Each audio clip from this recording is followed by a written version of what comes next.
Hello everybody and welcome to the United Stand. How are you all doing today? Manchester United against Newcastle United at the Toon at St James's Park. Is that what they call it now, or do they call it some BTEC bloody Sports Direct, isn't it? I think that's what they do call it. But we're live. It's a big game for Manchester United. And I tell you what, the team news hasn't come in yet, but I'm actually feeling positive. I'm actually feeling positive today. I don't know about you lot. I just feel that, you know what?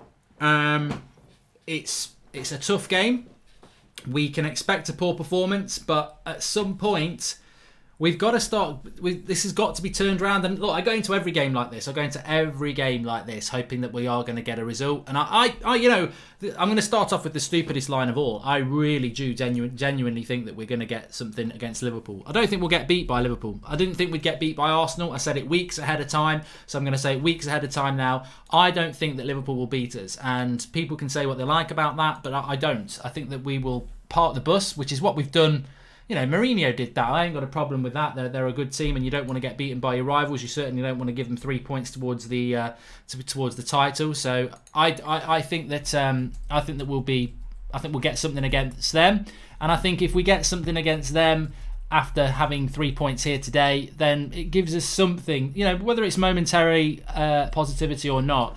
I think we need some positivity. Ole Gunnar Solskjaer is still coming out firing. You know, he talks about the stats. He talks about us being unlucky in some games and not coming off the pitch and feeling like we've deserved it. So I think it's a massive, massive game for Manchester United today. And the reality is, whatever anybody else thinks, Newcastle are not a good team. They're not a good team, and that should go in our favour today. I wonder what was going on then. I thought I could hear some hissing. So team news is going to be right in with us now. Let's see if look, that team I've got on the left-hand side there, I don't know what you lot think, but I'm pretty happy if that's the team he goes with. Pereira, Matic, whatever. It's not that team.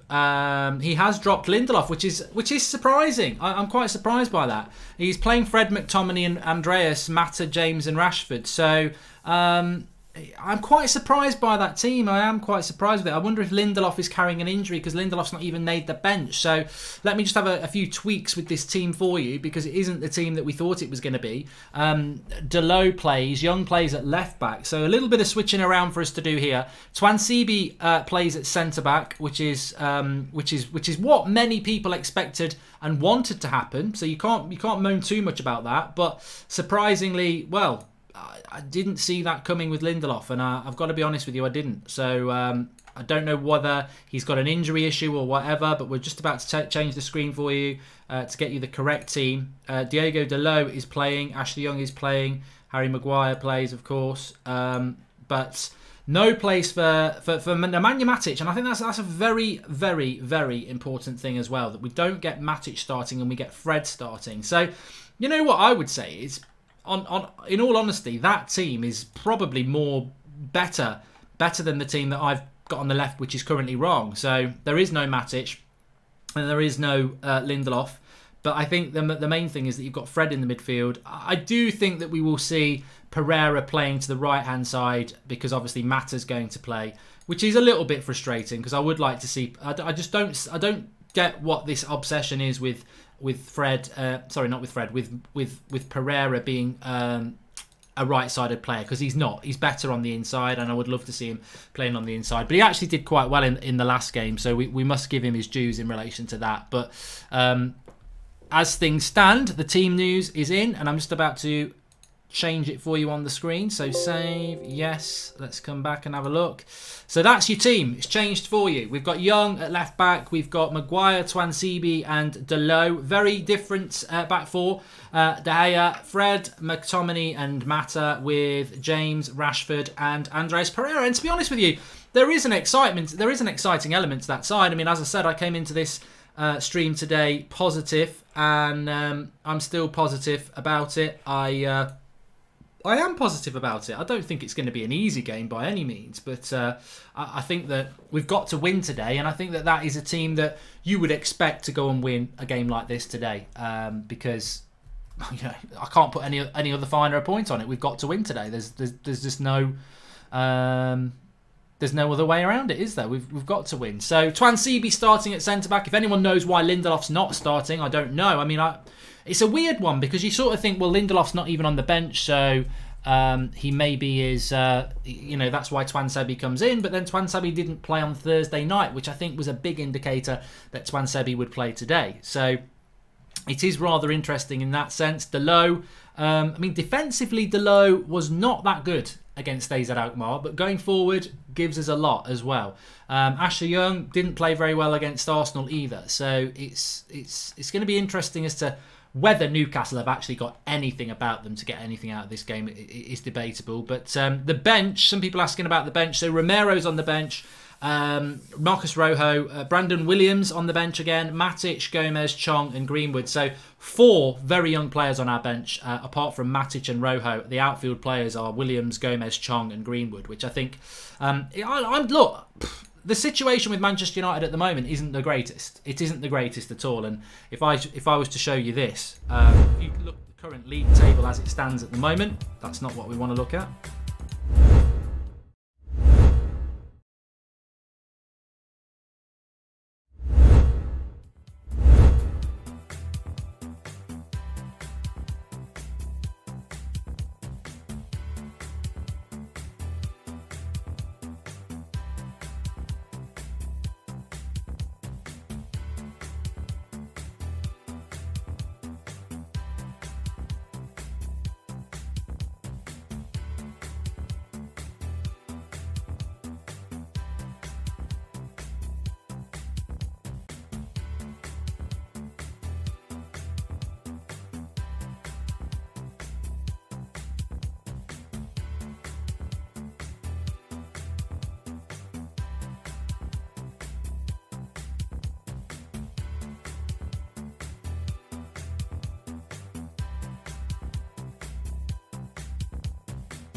Hello and welcome to the United Stand. Oh, great. Oh, yeah, we are back. Sorry, we'd lost me there.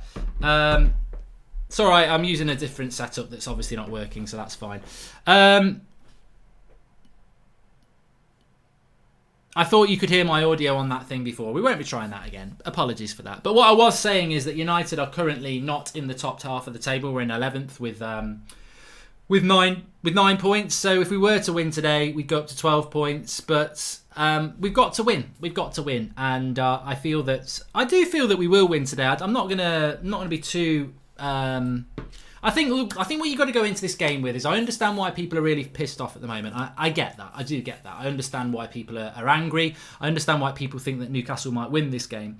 But as Viu says, it's not a bad team that. We know we've got the injuries. I personally don't care about Jesse Lingard being injured, because I don't think he makes that team any better. I do care about Martial and Pogba and Wan-Bissaka. I feel that we're slightly worse because of that. Well, we are worse because of that.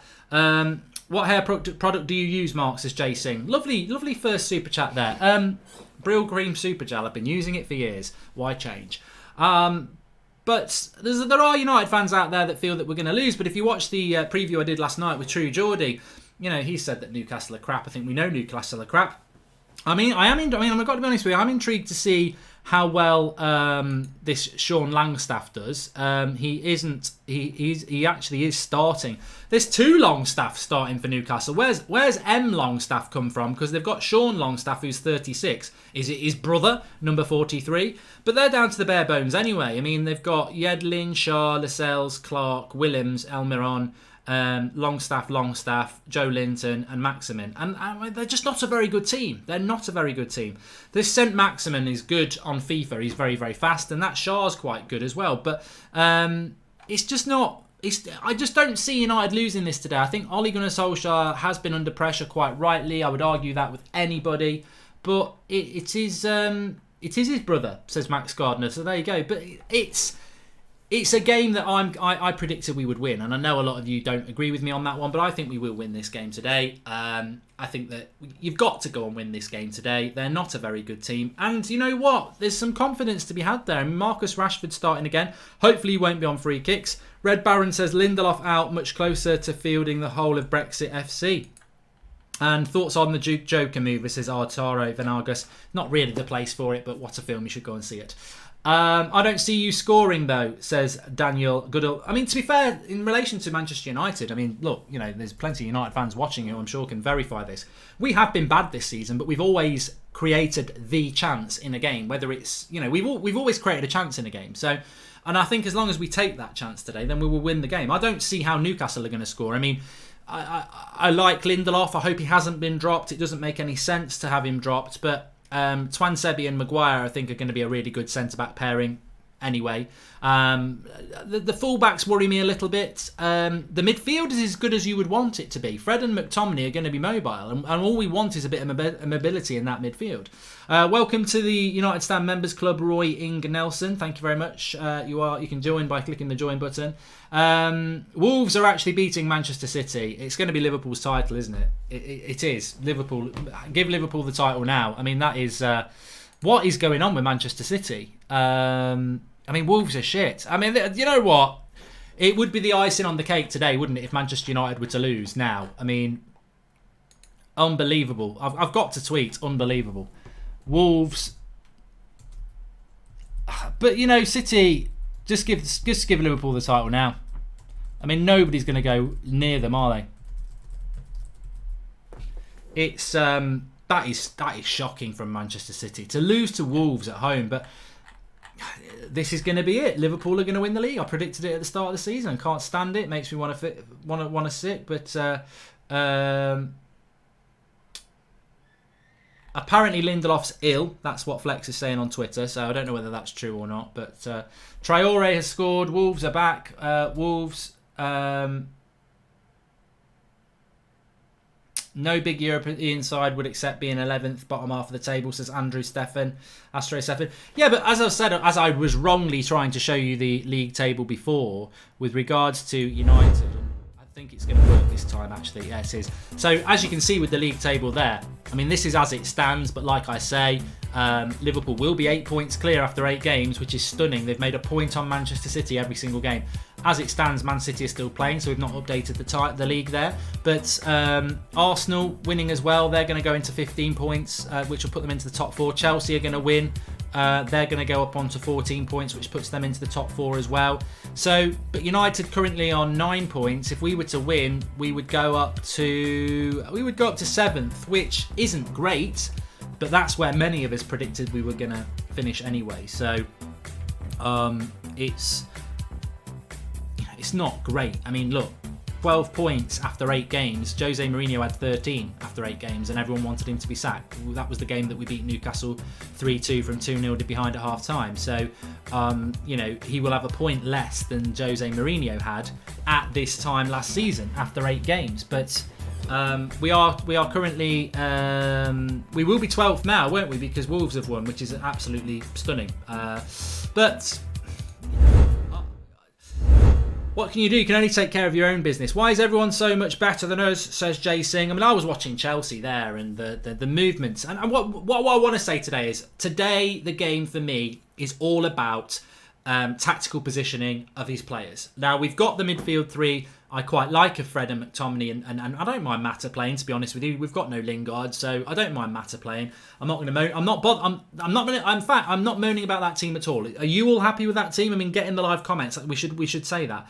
But I'm not going to moan about the team at all. I think it's as good as it can be. You know, he's never going to pick Chong or Greenwood or Gomez or Garner. He's not going to do that. So that team is actually slightly better than I had hoped, because I thought he was going to pick Matic, and he hasn't. He's gone with Fred. So I can't be complaining about that team. What I want to have a look at from minute one of this game is how we approach this game, because I was watching Chelsea for the first hour, and they've got Jorginho, Kante and Mount as their midfield three. So you automatically think, and they're away from home, so you think, oh, Jorginho and Kante are going to sit. They don't. Jorginho sits, Kante's back box to box to box, and Mount's more advanced. They're basically playing the 4-3-3 that we used to play under Ollie, how Ollie got the job. One holding midfielder, one very much box-to-box in Kante, and Mount, who is box-to-box but has more licence to get forward. Exactly what we did when Ollie first came in. Matic holding in the Jorginho role, Herrera box-to-box in the Kante role, and Pogba in the Mount role going with more licence to go forward. This is why he got the job. This is why he got the job, and I want him to go back to that. Will we see that today, though? Or against a very weak Newcastle team who've had to get bloody Sean Longstaff's brother from home to play in the midfield, because I've never bloody heard he had a brother, let alone plays for Newcastle. If we play two centre defensive midfielders against Newcastle, we are... You know, there's a big problem there if he does that. Andrew Chow says, Mark, what's going on this season? Spurs bad, we're bad, City slipping. I feel if we're in a better position over the last few years, we'd win loads. Yeah, I mean, look, you know, I think there is a missed opportunity there for Manchester United. You think Chelsea will decline like we did, says Jay Singh. I think at some point Chelsea will decline because they are running 100 miles an hour with the squad that they've got, and they're playing very, very regularly. They haven't got massive squad depth, although they have in the midfield. But at the moment, they're doing very, very well. Very, very well indeed. We need to look at 36, Sean Longstaff. That's the player that I'm interested to look. I'm interested to look at that. But from Manchester City's point of view, I mean, that's absolutely stunning, isn't it? And Arsenal holding on against Bournemouth as well. So teams are picking up the points, and United have got to pick up the points today. There can be no doubt about that. We've got to pick up the points in this match today. And I'm confident that we will do. I don't know how exciting it's going to be. I would predict that we'll win it 1 or 2-0. I do not think for one moment that we're going to see a goal for... I don't think for 1 minute we're going to see a goal for Newcastle. I really don't see how you concede against the team that's only scored 4 goals all season, has never scored more than 1 goal in a game this season. I just don't. I don't see it. And people can say, well, you're being naive, but United defensively, I have to say that Manchester United defensively have improved this season in comparison to last season. I mean, Ole Gunnar Solskjaer, I mean, look, what do you think about this? Ole Gunnar Solskjaer actually said that that with regards to Manchester United season, all right, it's not the season that we wanted to have, but he has said that when you look at the teams that we played last season, we've picked up more points from those games, which... is interesting because I think we drew with Crystal Palace, but that was under Mourinho at home. We definitely lost to Wolves. We all know of that, and he got a point. Chelsea at home we drew with, but that was towards the end of the season, and this season we've beaten them. West Ham we lost to last year as well. So he's scraping the barrel a little bit to say in comparison to last season we've got 2 more points than we did against those teams. I mean, look, you know, the performances last season were terrible, and to say that it's slightly better is rather interesting, but we'll see how it goes. I'm confident that we can get something out of this game today, and I think that, you know, we've got to be confident. Otherwise, what's the bloody point? What's the point? And Newcastle are not a particularly good side. But get in the comments and tell us what you feel about the game and how you feel about the lineup. I mean, I've got to be honest and say that I'm pretty pleased with that lineup for Manchester United for the first time in a long time. I think it's a good lineup, and it's a lineup that will not have much criticism about it. I'm very aware that Wolves are winning 1-0 at the Etihad, and I'm very aware that basically hands Liverpool the title in October. They'll be celebrating in Liverpool tonight, I tell you. What's going to take to drop St. Rashi and deservedly start the best finisher at the club, Greenwood? And Chelsea have just made it 4-1 against Southampton. I mean, we drew there 1-1 and couldn't hit a barn door. But yeah, I mean, Rashford today was never going to get dropped, was he? If we win today, it'll be like filling in the Grand Canyon to fill these cracks, says Red Baron. Oh, look, mate, I'm not pretending that the bigger picture is terrifying for United at the moment, but it's little steps, isn't it? I mean, look, I tell you what, the pressure on Ole Gunnar Solskjaer, regardless of today, for that Liverpool game, knowing that they're 8 points clear and that if they beat us, we're basically, if not already handing them the title, will be catastrophic if they came to Old Trafford and wipe the floor with us.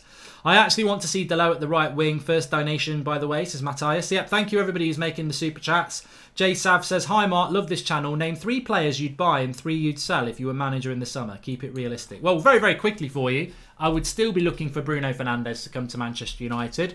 I would like us to go and buy a striker, and I really do like Timo Werner. And if it's possible, I'd get Jadon Sancho. But to be honest with you, that's probably a little bit stupid of me because we do need two midfielders. So I would like a Bruno Fernandes and I would like an Ndidi, to be honest with you, or an Ndidi and a Maddison. Someone like that. Those two midfielders are very important to United. Who would I get rid of?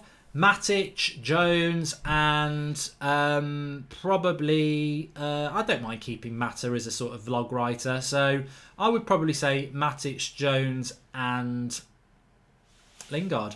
I just don't see what Lingard offers United, to be honest, anymore. Ryan Doyley, hi Mark, decent team, but Pereira right wing depresses me. Rather give Chong another go. I thought Pereira did well against Arsenal, comparable to what he's been doing. I mean, Pereira's very lucky to keep getting picked. I think he's had a bad season. He did okay against Arsenal, but every other game of the season, I think he's been really poor. But he's not a right winger, and we keep putting him on the right wing. I'd much rather see Pereira centrally and Mata on the right, because I think if we're ever going to understand whether Pereira can play at this level, he's got to play centrally. We've also had a super chat from ICO, and he says, if you haven't noticed, it's always against United that things that usually don't happen. So I feel like Newcastle would score more than a goal in the first half and United to lose. Well, all I'm going to say is that when it comes to Manchester United, anything is possible. Anything is possible. Sean Byrne says, is Bailly still injured? Oh yes. Anything is possible about United, and we've been saying this for 3 years now. You can't trust this Manchester United side, so don't trust it. I mean, you go with your gut instincts. Get your score predictions in the live comments, and we'll read some out. But I don't trust this side because I've seen it be 2-0 down at the Etihad and come back and win 3-2. I've seen it, then the following week lose to West Brom at home. We've seen this team lose. You can never go into a United game at the moment, and I think we're a long way off being able to do that, thinking, oh, we're definitely going to win. I just have this feeling today that we'll win. Like I had a feeling we wouldn't lose to Arsenal, and I have the same feeling we're not going to lose to Liverpool either. I think something kicks in those sort of games. A lot of people going with 2-0. 2-1 says Callum Campbell. 2-1 says Nazrahul. 2-1 says Atta Ahmed. 0-0 says Blazing Bond. I mean, I really, obviously, I almost... No, I'm not going to say that. I just hope we don't get a draw today, because a draw doesn't help us, but it sort of elongates the excuse that a draw is not a bad result. And I think a draw is a bad result today. I think we've got to go and win today. So I really hope it's not a draw. But it could be 0-0 if we misfire up front, because in all honesty, Newcastle do struggle to score goals themselves. We'll be happy with 1-0, to be honest, says Stephen. To me, today is about getting points. The top 4 race, which we hope that we're in.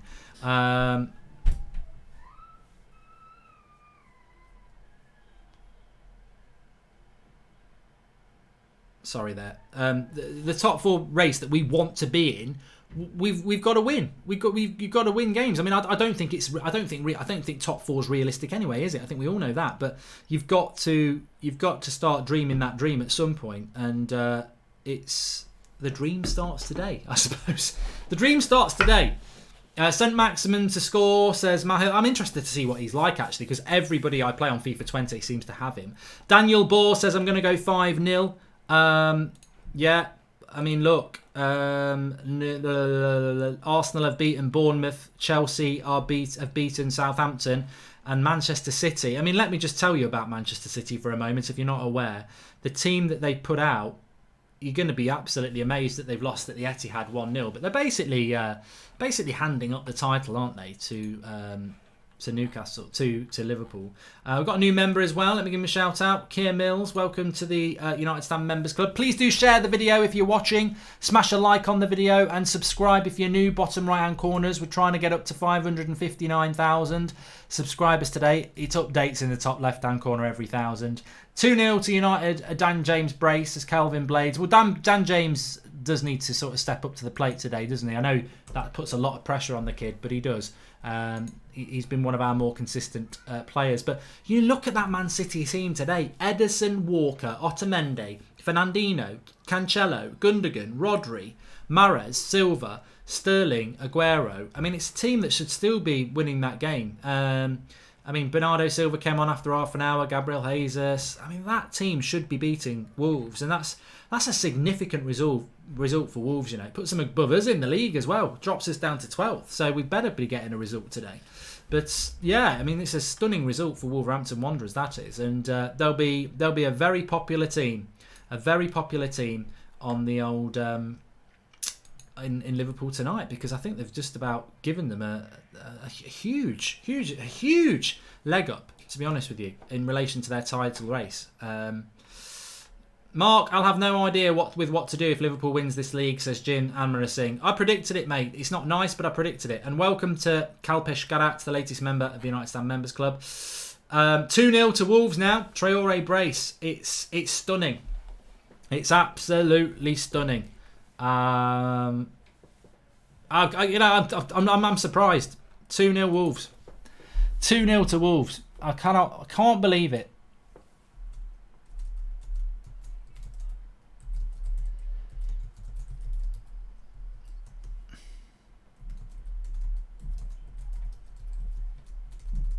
I mean, that's stunning, isn't it? Blowing the title in October. It's stunning. Absolutely stunning. I mean, Liverpool fans won't get ahead of themselves, but 8 points after that short period of time. It's crazy. It's absolutely crazy. And yeah, it's amazing. Absolutely amazing. I don't want to dwell on it. You know, Manchester United, we've got our own problems, and a title race is certainly not one of our problems right now, as we know. But yeah, Liverpool looking like they're going to win the title. Arsenal have won as well, so that puts them up into the top 4. I mean, interestingly, in relation to the top 4 now, United today are actually officially 5 points off the top 4, which, you know, if they win, they're only 2 points off. So a lot of pressure on United today. Some of it's not their own fault, some of it is, but, you know, Chelsea and Arsenal winning, opening up a gap on us if we weren't to win ourselves today. Liverpool looking like they're going to win the title. You never want to be the Manchester United manager when Liverpool win their league, and that's going to be a hell of a lot of pressure for Ollie, who apparently supported Liverpool in the past. I don't know how true that is, but yeah. Interesting indeed. But we're going to get Paul on for a bit of a chat as well. Paul, can you hear me? Well, I won't be able to hear you because I've got my earpiece in. Can you hear me, Paul? He's got himself muted. He'll talk when we can. We've had a super chat here from Keir Mills. He says, surely Williams deserves a chance above the ironically named Young, considering his Thursday performance against the team better than this Newcastle outfit. Well, you know, I've got to be honest and say that I do think that Ole Gunnar Solskjaer does favour experience wherever he can do. So, yeah.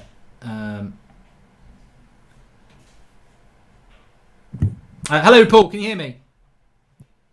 Yeah. Hello. You're breaking up a little bit. I can hear you now. Okay. What's your thoughts on the team then, Paul? Sorry.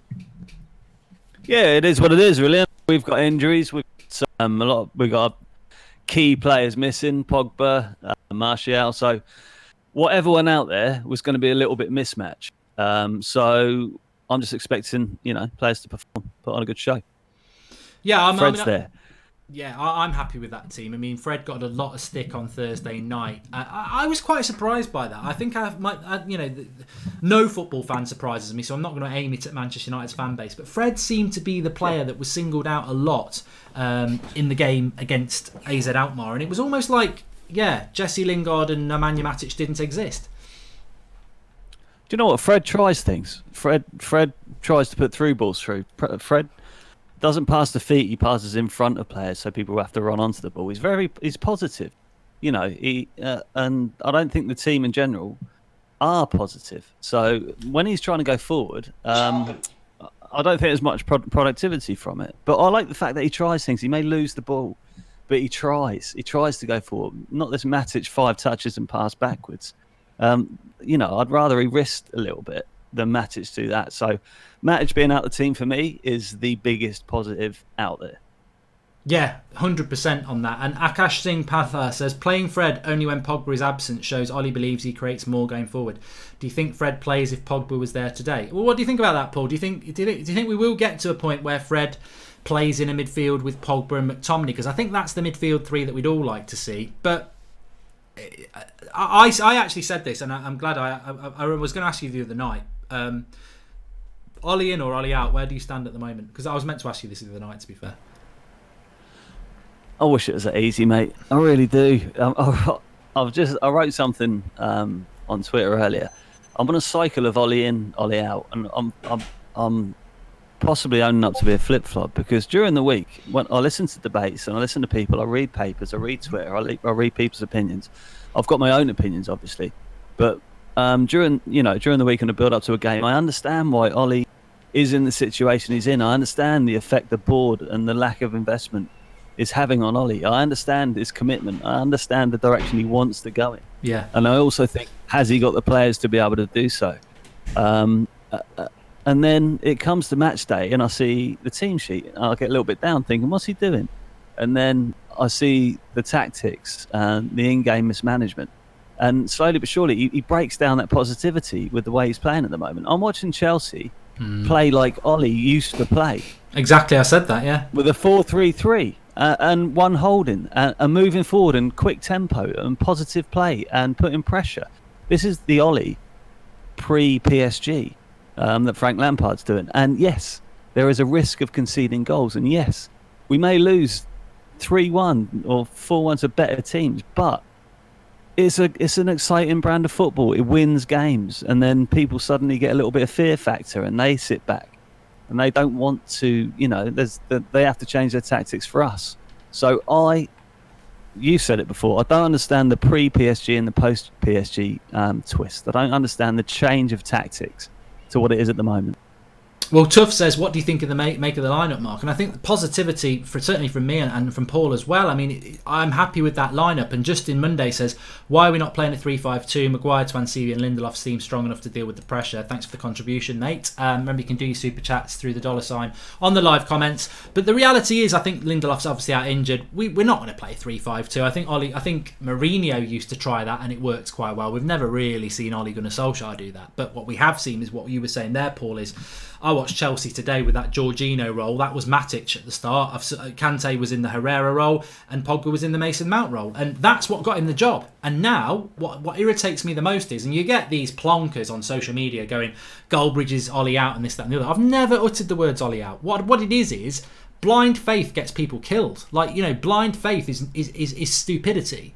You can have faith in somebody but also be critical of their mistakes, and I would always implore people to be like that, whether it's your manager, your parents, your missus, your boyfriend, whoever it is that you respect and love. Don't just go down the road with anything they say, because we all make mistakes. And I do back Ole Gunnar Solskjaer. I want him to do well. I don't know whether he is going to do well. I have my concerns about it at the moment, but I'm not going to stay quiet about the things that irritate me. And the thing that irritates me is this two holding midfielder thing. It's like watching a poor version of Mourinho. I want him to go back to what he did before, and if that fails and he gets the sack, at least he gets the sack doing what got him the job in the first place. And I think today against Newcastle, who basically had to get Sean Longstaff's brother out of bloody bed to play for them, because I've never heard of it. I didn't even know he had a bloody brother, let alone play for Newcastle. If we're playing two holding midfielders against Newcastle, there is something really wrong because you just don't need to do it. They're not that good. They're rubbish.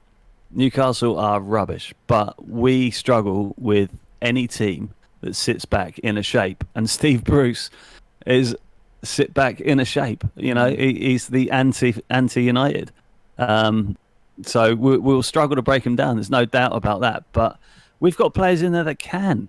You know, one other positive that I wanted to mention was Tuanzebe starting. I know Lindelof's ill, but this is a big opportunity for Tuanzebe.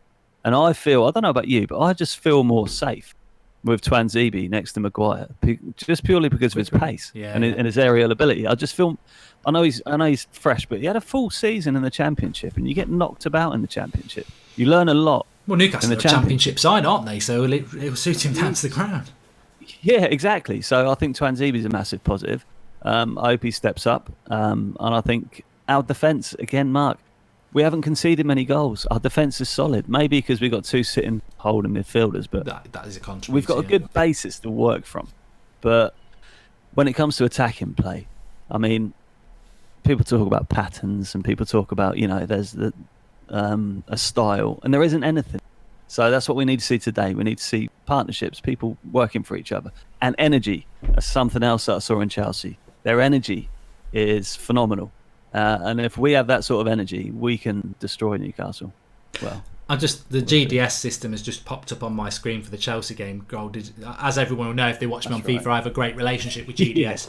But it makes me laugh how they show the GDS thing back, because this is high-end technology, people. Like, they've got it on their bloody wrist. It's clearly over the line. Fred should be starting more with Pogba, says Daniel Ball. Well, let's see when Pogba comes back. Yash for FIFA says, what's the point of having wingers and frequent crossing style of play when none of the centre-wide players have any ability to head the ball against tall, strong defenders? Interesting point. And Genwen Belander says, Ollie plays a defensive counter-attacking. No top teams play defensive football and win trophies except Mourinho. While he keeps doing it, he is not a top six manager. Also, is City's loss a defining game? Well, we can talk about that. We'll just stick for United for a minute. I mean, look, the defensive style of football, I think this is the thing where people get lost, especially in relation to, well, you sound like you've got the same opinion, Paul. I think people think if you're critical of Ollie, you're Ollie out. And that's not, you know, if you're Ollie out, you say you're Ollie out. It's very easy to do, but the confusion and the frustration and the disappointment is that he is playing basically what the manager that got sacked before. He's playing the same way. But that's not why he got the job. And do you think he will change it? Because if he's never going to change it, the long-term vision, it's flawed. He will lose his job if he continues with two CDMs. At what point do you think he will change that? Do you think it's... Because he started the season with it as well. Let's not forget, it's nothing to do with injuries. Pogba and McTominay were sitting as a two against Chelsea. Yeah, we've tried all combinations, haven't we? So I don't know what's going to make him change it. It's not really working, is it? No. So sooner or later, if it carries on not working, he's got to do something about it. And that would be, to me, going back to what was winning him games in the first place. When he first took the job, it baffles me, Mark. You say it, I agree. Why doesn't he just go 4-3-3? And why is he playing Pogba in a deeper role? See, these are the reasons that Ollie is giving fans to as a stick to beat him with. He is making... a rod for his own back, so to speak. Yeah, decisions that I can't understand, which I'm assuming, football fans aren't stupid. We know football. We watch a lot of football. And we can understand that, Pogba's best role and the reason why he was winning games when he first took the job was because Pogba was playing in a forward attacking role. Mm-hmm. And now he's playing in defensive. He's making a rod for his own back, as you say. He really is, in terms of those particular decisions. Mark, Lindelof has a back injury, that's why he isn't playing, says Tony Bain. Well, the interesting thing about Lindelof is that I would have been interested to see what would have happened if Lindelof was fit, because Tuanzebe was always starting today because he didn't start against AZ Alkmaar. I personally think it would have been Lindelof and Maguire at centre-back with Tuanzebe at left-back and Young at right-back like before. But yeah, Lindelof, I agree with Paul. I didn't actually come back on that. Tuanzebe...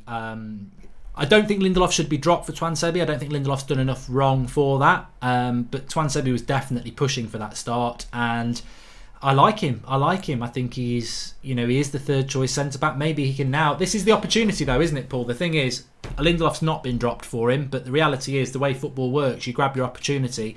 If he does really well now tonight, then there is an opportunity for him there to be playing, regularly with Maguire, and I think they do complement each other quite well.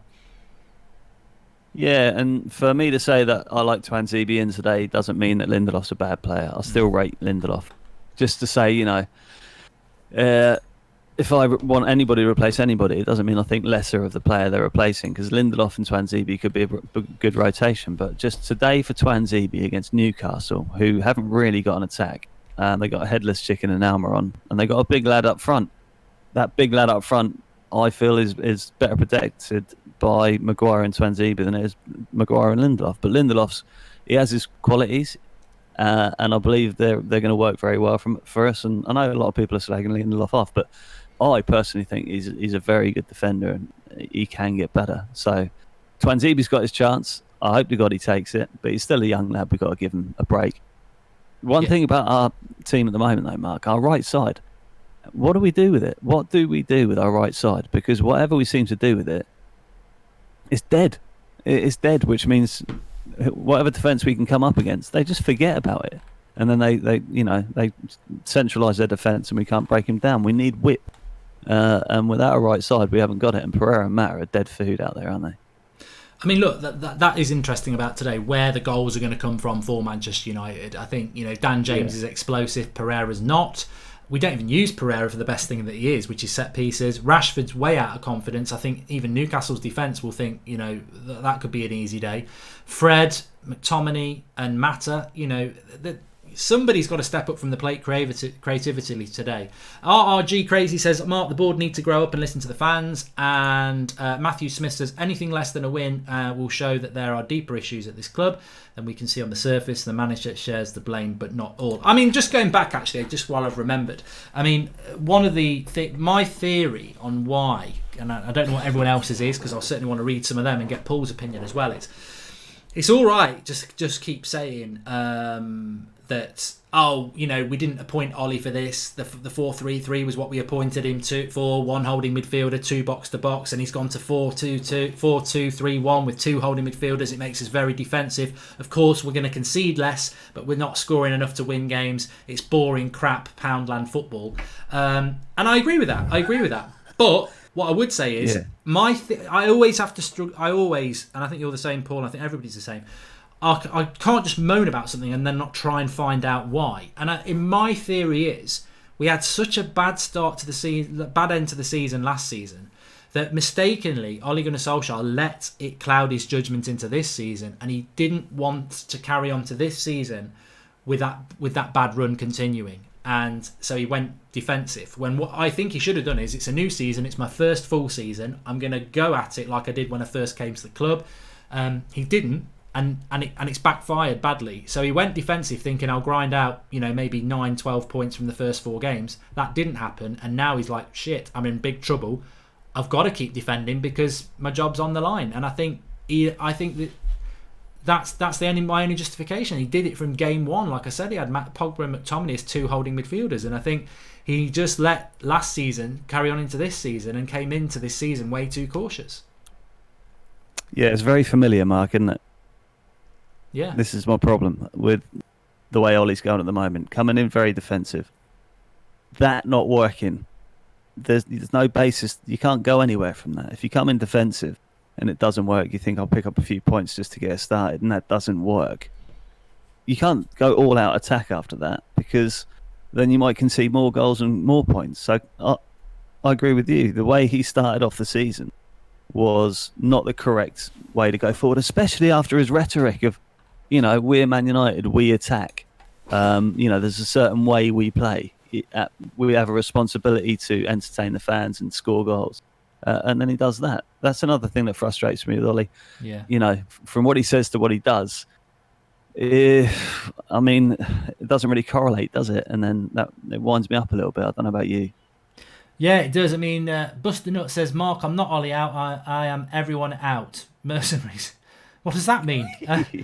Fans, the board, the play. I think he's talking about the players, to be fair. But the board, the players, the whole set, which is understandable because we haven't talked about the whole setup, but in terms of on the pitch, I'm not Ollie out. It's possible to be critical of Ollie and not want Ollie gone. I don't know. Yeah, 100%. Yeah, 100%. I think this is social media though, isn't it? You know, I had bloody people having a pop at me yesterday, putting, basically they want to make out that I'm Ollie out. Oh, you are Ollie out, really? We can tell. Well, you're not. You can't tell anything because I'm not Ollie out. And I, as you know, Paul, I had the same thing with Mourinho for 6 months. People telling me I was Mourinho out. I'll tell you when I'm Ollie out. I did it with Mourinho. I will tell you. But I was very critical of him the last 6 months, and I said the same things as I'm saying with Ollie now. I went into that summer, and I remember you were adamantly saying I was wrong, and I said, no, I'm going to go in the summer. I'm going to give him a chance. Going to give him the start of the season, and I was wrong, and I went Ollie out. I went Jose out. But I'm not Ollie out at the moment. I'll tell people when I am. At the moment, he's definitely heading towards that. But I still think, go back to what you were doing before and you'll be all right. Because that's a vision. Yeah, but with Mourinho, you were Mourinho in. Yeah.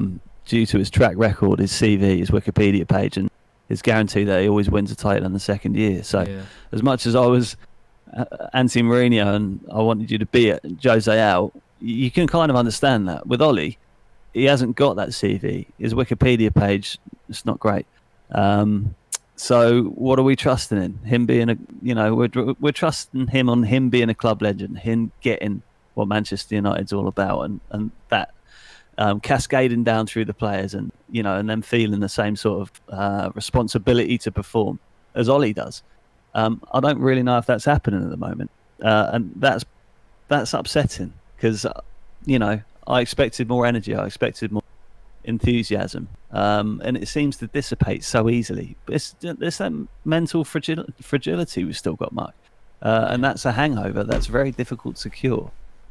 So that's one thing we've got to work on.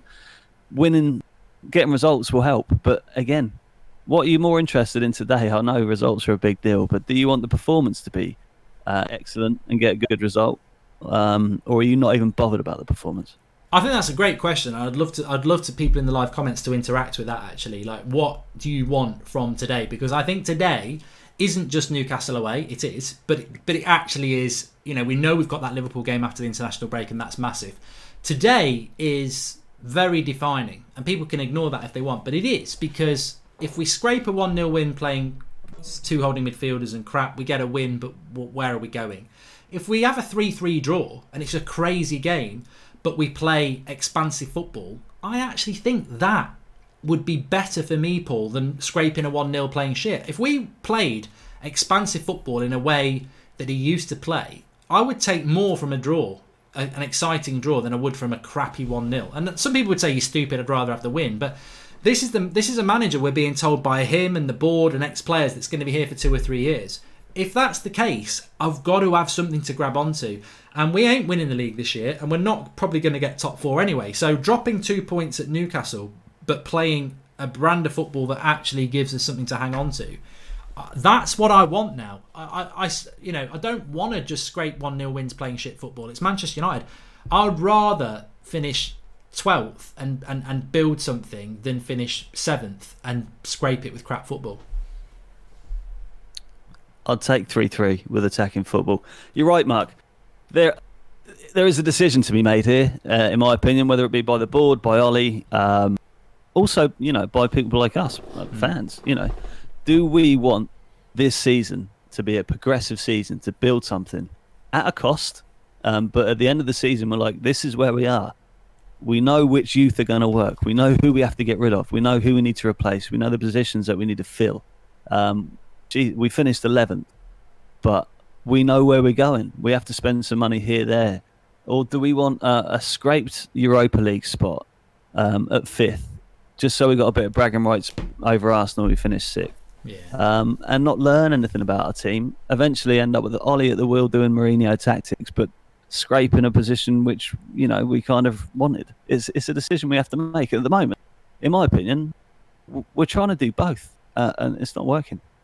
Lebo Mikalima says, hi Mark, would a 5-0 loss be enough for Ollie to be out? I think if we lost 5-0 to Newcastle, anybody would be. I mean, look, I'll come back to that actually. It's not. Anna Palgipan says, Mark, one question. We have 3 managers not able to impress their style of playing United. We talked about it because of the board, but we see Rashford picked ahead of Greenwood. Would it be because of contract clauses inserted? And I think that actually both of those points are really good, because they're 2 points that I really want to get into quickly before kickoff. Is there a score today that Ollie could be sacked? I would say if we lost 5-0 to Newcastle, there'd be a lot of pressure on him, but I still don't think he'd be sacked, Paul. He won't be. This is where the board come into it. The day Ollie gets sacked, the day they pull the plug on Ollie, all the focus goes back on the Glazers and Ed Woodward. They do not want that. They've got a good screen at the moment. Ollie's a screen. I don't know whether he's employed as a screen or employed as a serious manager, but at the moment he's taking all the stick. And, you know, the Glazer out movement is dissipated. I truly believe it should be a movement, but Ollie's taking all the stick and he's not helping himself. But for them to sack Ollie, it's going to take a lot, and it's going to be a lot of bad results and a lot of fan pressure. He could lose 5-0 to Newcastle, 2-0 to Liverpool after the international break. He's going to be fine, Mark, because they've got this rhetoric of building a new youthful team, which is probably a little bit of a disguise for we don't want to spend much money. So at the moment, Ollie's working for them in terms of what they need him to be. It's just unfortunate for them that the football's not working out as well. So he's getting exposed. So it's a difficult decision for the Glazers and Woodward, but it's not based on football, Mark. And Anil Palipan says again, thanks for the super chats, pal. He says contract clauses have a lot to do with it. Rashford likes playing as a number 9, but he could be used in a wing better. A clause as a player centre could cause an issue. I've always said that, you know, there are clauses out there. You know, when you play Football Manager and that lot, you know, this I've got to play every week and I've got to play in this position. They don't make it up. It does actually happen in football. And I don't know what the contract clauses are at United. But what Anup did get into my mind was the fact that, and I said this the other day as well, what we seem to have lost is, at the moment, you've got people having a go at Ollie because of the way he plays, which I think is fair enough. You've got, quite rightly, a lot of people saying the board are at fault for not backing him in the summer, which is 100% right. But we mustn't forget what we also said after the Cardiff game at the end of last season, that if you could sell all this team, you'd do it. And a lot of it's still there. And we must never forget that these players are massively part of the problem. Whether it is Rashford, whether it is Ashley Young, Matic, Mata, whoever, Phil Jones, even Pogba, Martial, whatever, they all have contributed to it, especially towards the end of last season, and they are still here. And I don't think it's right, Paul, and everybody who's watching as well, for it is to ignore that fact. You know, yes, Ollie's playing bad football, yes, the board didn't back him, but we have still got a lot of these players that shouldn't even be here. Yeah, if you look at the players we did get rid of, did we get rid of them on the basis that they cost a lot of money and we received a lot of money for them, or did we get rid of them on the basis that we're going to be better off as a footballing entity without them? Now, you know, that's for people to make their own minds up about. I've made my mind up about on some of the players. I think it was a very cost-effective summer for the Glazers. Yeah. And I don't think that was that wasn't coincidence. They're businessmen, you know, they know what they're doing. We're not stupid. And do you know what as well? The players aren't stupid. I do think sometimes if the culture up top is all money making and they're dishing out contracts to the players, not on the basis of football, but on the basis of, you know, social media presence, footprint, clicks, how much wages they're demanding. So that all comes into it a lot. Do you think the Glazers' cultural, the way they think, also just down to the players? They're thinking, well, I'm going to get a contract anyway, so what am I going to play for? Also, in terms of being in the squad, they haven't got much competition for places. So where's the motivation for the players? Where's the motivation for them to do something? They've already written the season off in terms of winning anything. Mm-hmm. Again, where's the motivation for the players? Ollie's trying to instill that into the players. You can see he is, and he wants it so bad. But I understand he's going against the tide in terms of, you know, a cultural shift. It's going to take a long time. Well, Yash for FIFA says Ollie needs 2 seasons to build the squad. Fine, take it, but play Benito and lose in style instead of parking the bus for 2 years. Ollie out. Attack, says Yash for FIFA. Sam A says, I don't think Ollie will turn it around, but I don't trust this board to bring in the right man. It's mad that the same people are making the decisions. I think that's a brilliant comment. And Gold Peace Prosperity says, pre-match talk, Ollie saying because of injuries he cannot work at set patterns of play. In general, he is looking for solutions. I think, you know what, where I would bring it back to the board and Ollie again is that I don't rate these players, but to be honest with you, if I had to be, and it's always good to see both sides. And please do subscribe if you're watching, bottom right hand corner. Please share the video if you have subscribed underneath, and smash a like on the video as well. But what I would say is that we've almost given these players an excuse for two reasons. One, a lot of these players have been here under Mourinho, under Van Gaal, and now Solskjaer, and seen that they don't know how to respond to a bad vein of form. Basically, they get stuck in a rut and they don't know how to change it. And you know, you look at with Spurs. I think Spurs have got a lot of players that were there 3 or 4 years ago, and they it needs changing. And the second thing is, I think a lot of these players this season have also been given an excuse, because it annoys us as fans to keep hearing about a 2-year plan, 4 transfer windows, blah blah blah. We've heard it for the last 6 years. But if you're a Manchester United player and you're reading it, it's really, really naive management. That's what I would say, to allow publicly to be put out there, this is a long-term vision and it's going to take 2 years. If you're a player, you're like, well, that's my excuse. Yeah. Well, this is it. I mean, they're like, so what? We don't have to win anything for 2 years. Yeah. Paid. That's brilliant. Where does that happen anywhere else in business? You lot chill out. We don't have to make any money this year or anything. You know, for 2 years we're all good, and then after that we're going to kick on. It doesn't motivate the players, does it? There's no bravery. I said this 2 weeks ago. What is this season's plan?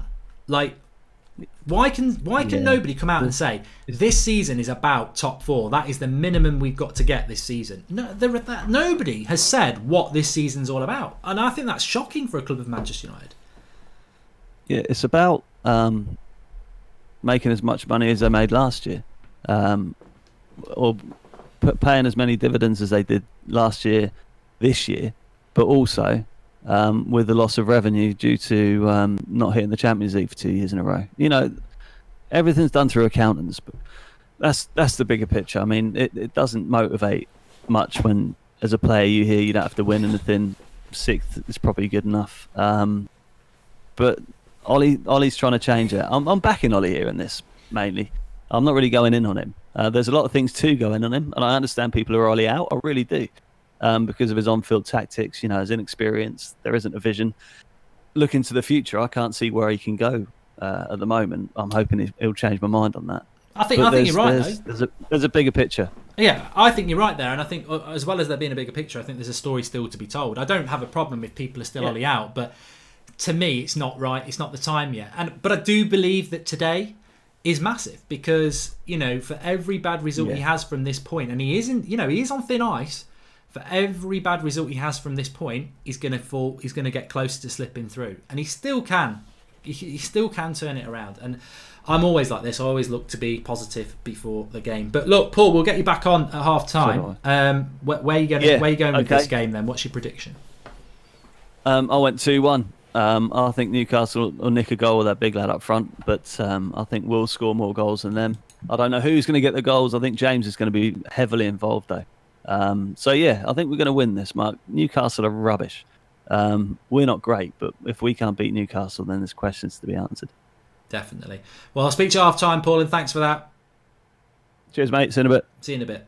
I think we'll win as well. We've already done a lot of score predictions in the live comments, and a lot of people agreed with that. Flames Deed says, Mark, this caller talks like Glenn Hoddle. He does, you're right. And welcome to Rachel Jones, the latest member of the United Stand Members Club.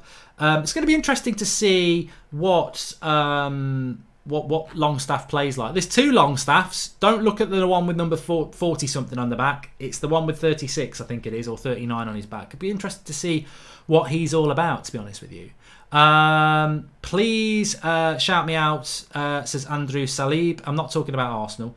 You can have a shout out though. Roses are red, violets are blue, United are trash, says Drew Baston.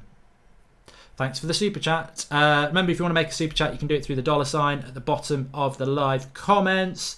And I mean, it's interesting. Ole Gunnar Solskjaer also said some of his quotes came out from the press conference last night, and he didn't do the press conference last night. It was just embargoed bit. And he said that, look, I know I'm a striker down, but it was my decision to get rid of Lukaku, and I'm happy about that. So, again, I don't agree with that. I do not agree with that. I think that he is covering for the Glazers a lot, which maybe he would do that. I don't know. United are going to lose by 2 goals. Nah, we've got this on lockdown. We're up against bloody Newcastle, for God's sake. They're shit. They're crap, and United will win this today. They'll win this today. I think it's about how we win it today, though. Let's be positive. And as I said, for me, it's about how we play today tactically. You know, what we're trying to do. Are we going to, how many sideways passes are we going to play? How much intensity are we going to play with? Are we going to go after that ball? Are we going to sit back? I know we're in a position of danger as a football club, and I think we have to take that on the shoulder as fans as well. It's not just Ollie and the players and the board, it's our football club as well, and we have to accept that, you do support the club through the bad and the good times. I totally agree with that. What I always say, though, is I don't have to accept the bad times and say, yeah, everybody just carry on. I can see why the bad times are happening. So yeah, we've got to take it on the chin, and we've got to hope that we can get a result today. That's what it's all about, supporting your club. But what I want to see today is, especially with the people like Mata and Fred in the team and Pereira, is let's look forward. Let's look to move that ball quicker, because this Newcastle team isn't that good. And, I didn't even know Sean Longstaff had a brother, and he's playing for Newcastle today. I don't know what happened there. Did they just phone him up or what? I don't know. I don't know how threadbare they are, but we have got to get a result today. But to me, it's more than a result. It's more than a result. It's about how we play as well. Because if you can't play, and I know people are going to say, well, he didn't do it against Rochdale, he didn't do it against Astana, he still played 2 CDMs. We've got to go out and get it today. Vinbra says 0-0 with Ollie at the end, complaining about a penalty we should have gotten and how well he thinks the lads played. Vinbra, thanks for the contribution. You know what, though? Can I just say that? The excuses about penalties against Arsenal and AZ Alkmaar would mean a lot more if AZ Alkmaar hadn't played us off the park and Arsenal hadn't missed 3 sitters. Like, you can't say we should have had a penalty when Arsenal should have scored three more goals. So, football's football, isn't it? And you make your own luck. And we've seen that with a lot better teams than us at the moment. But Matty and Sean Longstaff. 43 is Matty and 36 is Sean. So let's have a look. It's very interesting, isn't it, for Newcastle? 2 brothers playing in their centre of their midfield. What winds me up with Ollie is strengthen the defence but protects them with 2 holding midfielders. Mind-blowing. Just attack, says Scott JB86. I agree. Thanks for the super chat, pal. I hope we lose, says Teddy Eastside. Why? Ashley Young fitter than the club's younger players, says Castro and Gallo. And Newcastle wins this 5-0 or 3-0, says Elite XD. I think if Newcastle could win any game by 5-0, they would just retire the club and say, we'll take that. They're not capable of scoring 3 goals against us. Slabhead's going to get off the mark today, says Mark, says Langrooney. If I remember how excited we were about that, actually, at the start of the season. Can't wait for the first goal from... and that's something as well today. Let's see what happens with that today as well. Will there be the old lofted long ball corner from Ashley Young? Will there be Marcus Rashford on free kicks again? If he does do that again, Ollie is in charge of that. If he is still doing that, it is wrong. And I don't care if we score from one of the lofted free corners or if Rashford scores from a free kick. Yeah, every now and again it might work, but consistently it's poor. Steve Blackman, thanks for the contribution. Ollie's at the wheel, Klopp's the real deal, says Afon Fem. Sally Cinnamon, you are my world, says Jack. If you know who you are, Sally, there you go. We're doing just like a radio show now. Top 4 is impossible if they don't win today, says Martin Flynn. I think the significance of this result today is absolutely huge. Please smash a like on the video. Let's see if we can get 2,000 likes before kick-off, which is about to kick off now. So please smash a like. Make sure you subscribe if you haven't. Bottom right-hand corner if you're new. We're live every night at 8 o'clock. We've got fan cams, match reactions, previews, any big news we go live. Loads on the channel. Fantastic community, as you can see. So make sure you subscribe if you're new, bottom right hand corner. We're trying to get to 559,000 today. I can tell you we're only about 150 off. So subscribe if you're new, bottom right hand corner. And if you have already subscribed, please do us a favour. It will take 2 seconds. There's a share button underneath. Please click the share button and share it onto your Twitter and Facebook. That would be really appreciated. Help the United stand grow the community that we've grown. And remember, tomorrow night at Monday, 8 o'clock is the call-in. So you can call in tomorrow. So looking forward to that. And Shandy says, all the hype about Longstaff, let's see how good he is. Shandy, you know what? Actually, that for me is quite an interesting thing about today. And kickoff is a reality. We have kicked off.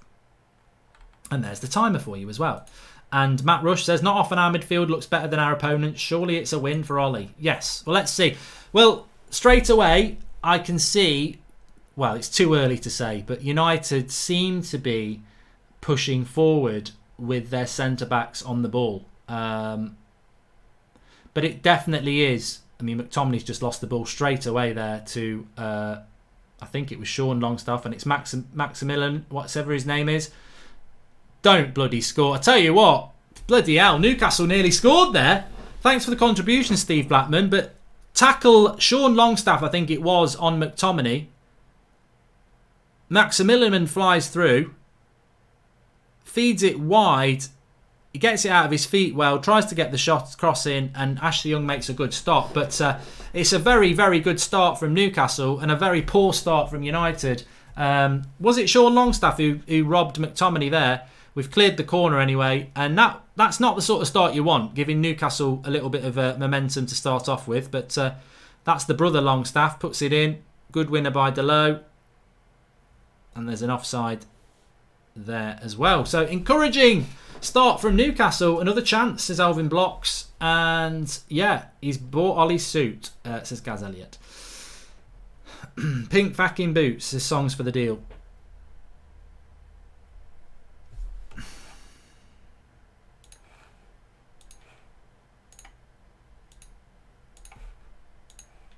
So not a great start from United, to be honest with you, but you don't want to get the home team up for it, that's for sure. I tell you what, if our midfield gets dominated by the Longstaff brothers, they're hardly the bloody craze, are they? I didn't even know he had a brother. And there's a foul by Fred there. He does pick up a lot of yellow cards, Fred. He hasn't got a yellow card yet, but United haven't started off very well. Thoughts on Chelsea, Anthony? I thought they were very, very good. And Newcastle looking like they're going to run at United straight away here. Fred gets himself into a right mess then. Vandy Candy says we might catch them on the break. I think that will be the plan. And he has booked, Fred. 2 minutes in and Fred's booked. Bloody hell. Mike Dean. It's early days. It's early days, everyone. It's early days, but it's not a very good start for United. I think we should buy both Longstaff brothers by the looks of it. What a shit start by United. Midfield's getting a bit dominated already.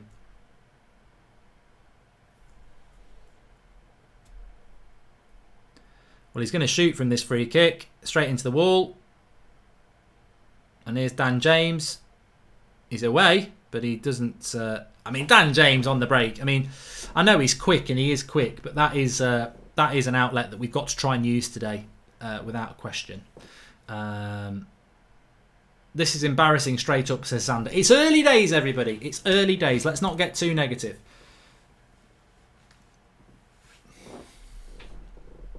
But effort should not be a prerequisite to beating United. We should be putting in the same amount of effort as well. Good play by Delo there, but he's been robbed. And Twansibi, that's our throw-in, ref, surely. It's our throw-in, yeah, it is.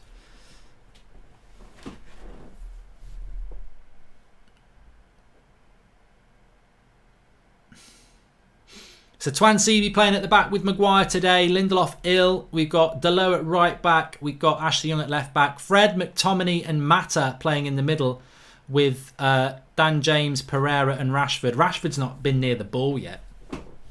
United have got a bit of possession here, but it's slow possession again. Ashley Young, backward pass to Maguire. Sideways to Twansebi. We're looking out of ideas already. We're not looking able to break the Newcastle press. And it's back. You know, we've played 5 passes and it's back with Maguire again. We've barely got past the halfway line. Mata. progress is absolutely slow here. Fred's got it. Back to Maguire. We're going to have to be patient by the looks of it, but that's a threaded ball through to Mata. That's what you've got to look for, that sort of a pass. Newcastle well organised. Lots of people behind the ball. And now Pereira wins a throw-in. Delo is struggling to go forward, says Percy Kinty. Well, Newcastle's plan today is to get a lot of people behind the ball when we've got the ball and then hit us on the break, which is what we want to do. But I said this time and time again, playing on the break is not easy if you don't move the ball quick enough when you get it. And Newcastle are aware that United are...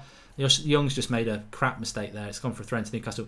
But United cannot hit teams on the break if we don't move the ball quick enough, and we allow teams to get back into position too quickly, and therefore you will not hit teams on the break.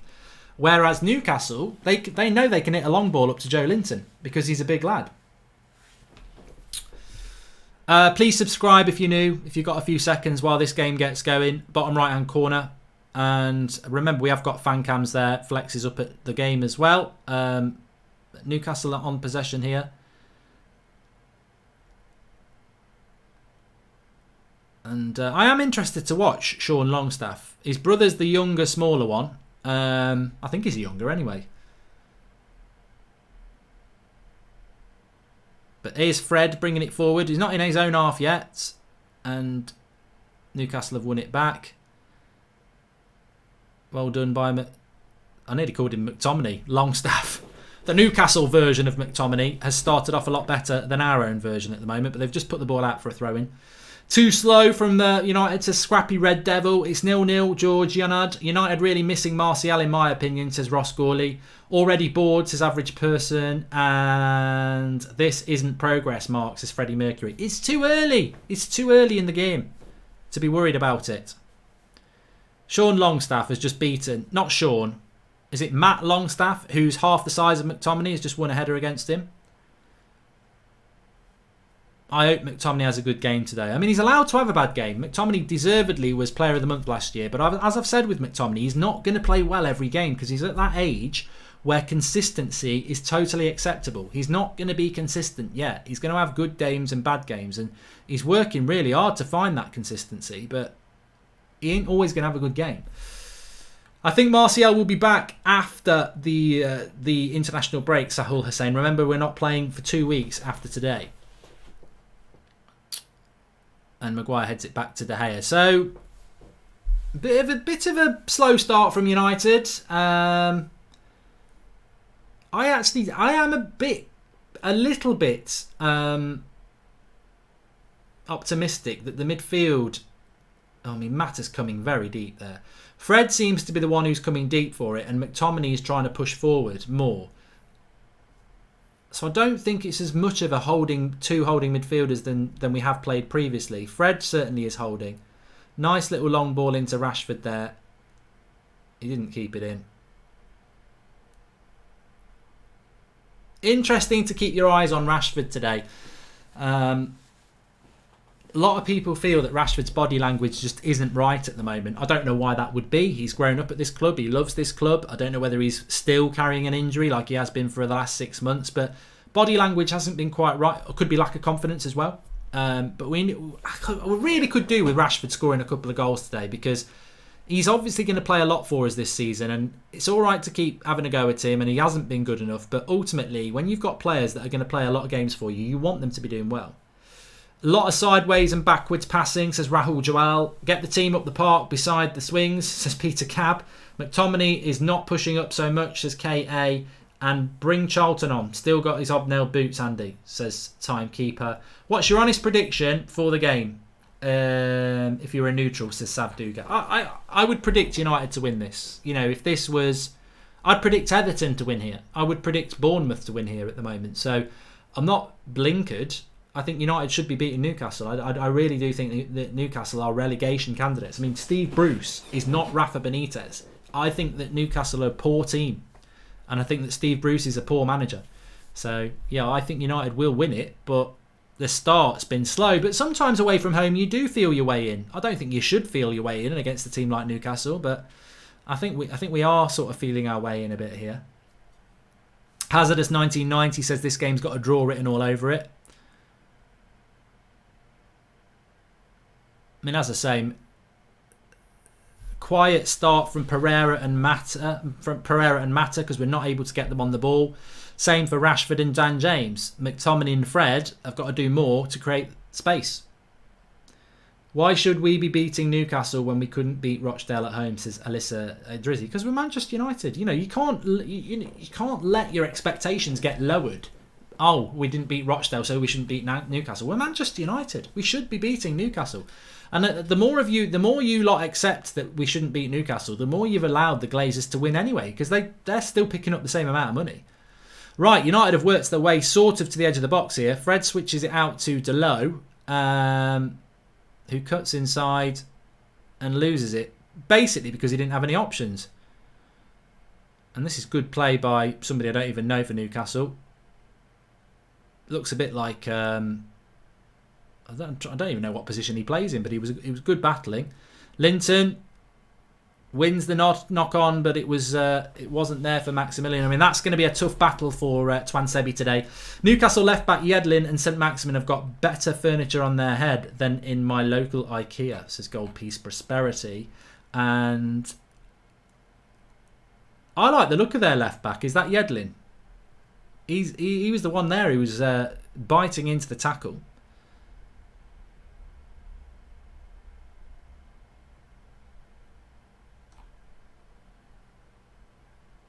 City did lose Stephen Baker. I think Liverpool are going to win this league. I do. I really do. I predicted it on That's Football. I don't want them to. I just think they will. I think how Man City are losing games to Norwich and Wolves already. I know they've had a couple of injuries at centre back, but come on.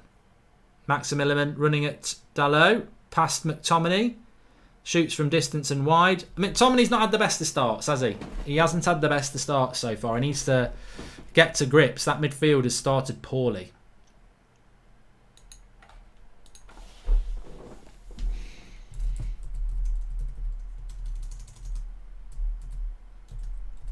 We just need to move the ball a little bit better.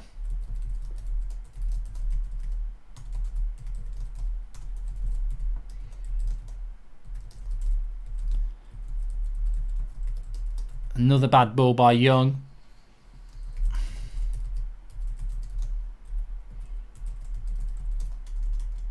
And Newcastle are back in it, passing it around the back.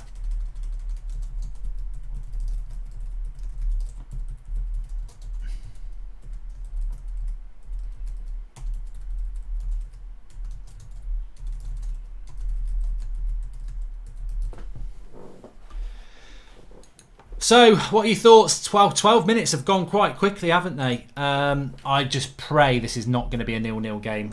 I really do. But here we go. Pereira loses it.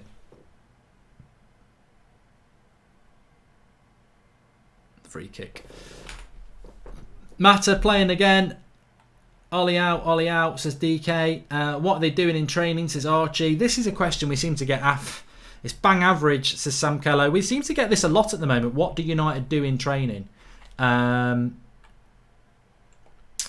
halves have been most progressive players so far, says CJL. I definitely think that Maguire and Twansebi will be the players that have the most touches. Poor pass by McTominay. Nipped in ahead of Dan James there.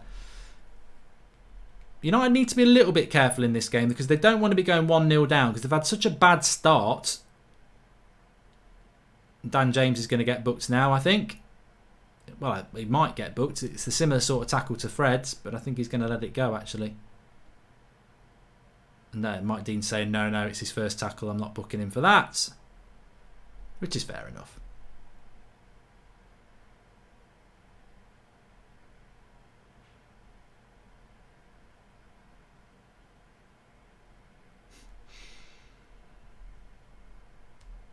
Draughty's making me laugh with his messages.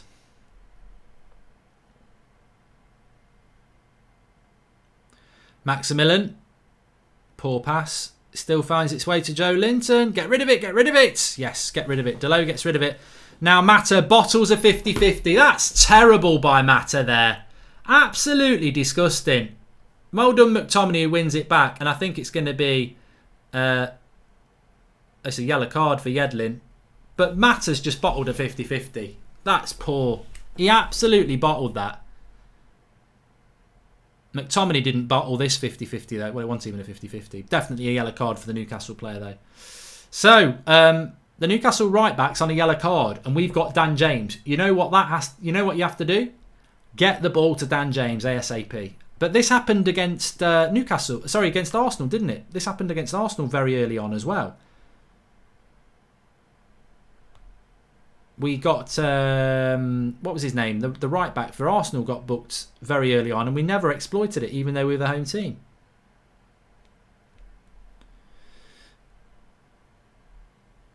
Another sideways pass by Fred into Twansebi, who cuts back to pass it back to Fred in the centre circle. A lot of that going on at the moment with United.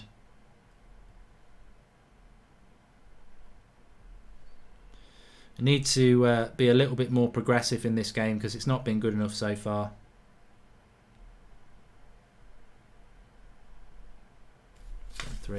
Is this the worst team we've seen in 30 years? Why are you expecting the results to be any different, says MS Smiley? Because it's early days. We're on the attack here. Dalot, Rashford, Dalot, McTominay. This could be... Oh, I tell you what, that was brilliant build-up play by United, actually. I think there was an offside flag, but Rashford, Dalot, McTominay, and I think he knocked it into Pereira. There was some nice... Well, Pereira lays it off to Rashford, to Dalot, to Rashford, to Dalot, to McTominay, to Mata, who's a million miles offside. But it was good play. It was good play by United, actually. Tiki-taka. Unfortunately, Mata was offside. He is so slow, though, isn't he? He is ridiculously slow. He needs to be doing better. Stephen Baker, what do you mean? I don't know what you're on about, pal. Let me know.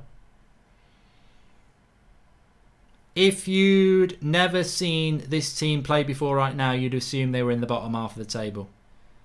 You're right, B. Yakov. You're absolutely right. In fact, I might use that as a tweet. But thanks for the contribution. And it's not been... Let us know what you think about the start. I mean, I still would be absolutely stunned if Newcastle managed to score a goal against United because they're so poor at scoring goals. But at the moment, it's a very 50-50 game, and we've had 20 minutes. I thought a bit of quality from United might have come in, but Maximilian showing his pace there. He could have won a penalty there. Cross comes in, Pereira will clear. But Dalot was a little bit reckless sliding in there, and I think if Maximilian had got himself a little bit closer,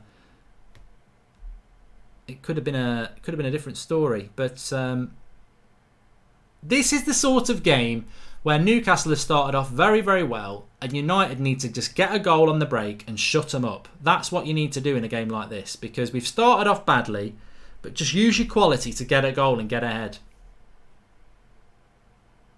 Stunning GC says that Twansebi is just a younger version of Koulibaly. I hope so, mate. I really hope you're right on that. Please subscribe if you're new. Bottom right hand corner. We're trying to get up to 559,000 subscribers tonight. And if you have already subscribed, please click a share button. We've got fan cams after the game as well. Pereira trying to pass there. A little bit. At least it was a little bit more direct by Pereira. And Twansebi's going to struggle today against that ball in the air. Maguire really needs to try and attach himself to Linton, but Linton's attaching himself to Maximilian's just sped past Pereira there, but Linton's attaching himself to Twansebi because it's obviously an easier person to deal with. Rashford against Lascelles, easy tackle for him. And Newcastle in their centre back positions and up front as well are up for a fight. They're up for it. It's Maximin, mate. Sorry, Narix. I keep calling him Maximilian. Ali says, I don't want to be negative, but this team scares me. Mid-table team. Our midfield is third world country. Cheers, Mr. Goldbridge and United stand. Let's hope for 3 points. We got to get 3 points today, Ali. It's Maximin, Lewis, Gibson. All right. I'm amazed in the modern day how people get wound up about mispronunciations of names. It's always been the same. Robin. Who does Robin play for now? And... the Bayern Munich player, Robin. Who does he play for now? Lewell, I think Mata's had a very bad start again. Rashford's offside there.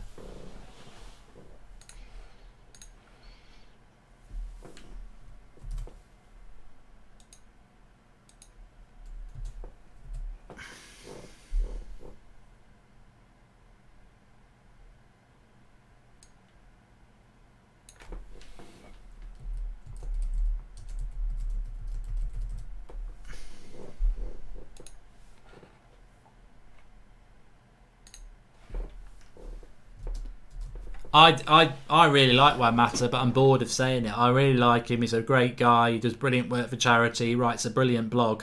But why did we've given him a 2-year contract with the option of another year? He was finished a year ago. Like we could have let him go for free. We could have let him go for free, and we kept him. Madness, an absolute madness. 20 minutes and not been a shot on target. We've been nowhere near having a shot. Well, McTominay was offside, but it went wide anyway. I'd take Welbeck over Rashford. No lie, he's useless, says Ryan FTW. To be fair to Rashford so far, he's not really had a lot to deal with. I mean, so much of the time is here with Maguire, who's fed it forward to Dan James, but he's had to pass it back to Maguire. Maguire's definitely going to have the most touches on the ball today. Nice little ball there, but is it a free kick? No, goal kick. Chris Tinsvavis says, boring football, no quality, what a shame. Oh no, he's given the free kick. Given a free kick on Dan James. Well, this is an opportunity for United to actually put a ball into the box, and it is a free kick. It's a good decision. So, United have got an opportunity to put a cross into the box. The only people we've got of any height are McTominay and Maguire and Twansebi. It's Ashley Young on the free kick again. This winds me up. Why is Ashley Young taking the bloody free kick? It should be Pereira. Why do we pick Andreas Pereira, whose speciality is set piece delivery, to put Ashley Young on free kicks? And if he lofts this up, I'm going to cry. At least whip it in. Do not loft it up like banter Wimbledon of 20 years ago. Come on, whip it in. Don't you dare do that little dink. Oh, he has whipped it in, but it's straight into the keeper's arms. It needed a bit more pace on it, that. It was sort of half and off. No creative energy in this team whatsoever. We're boring, says AA. Good tackle that was by Dan James. Play him in midfield. Another free kick there. Longstaff, the other brother. David Jones says, I'm bored. Mata could take it as well, says Freddie Mercury. Well, the good thing about Dan James is he does win a lot of free kicks, and that definitely is a free kick as well.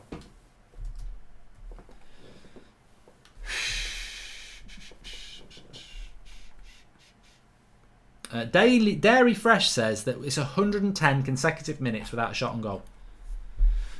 Good cross by Young. Nobody near it though. It's an easy header for Newcastle. At least United are doing something in the opposition's half for the moment. My school team plays better football, says Saranko Garamella.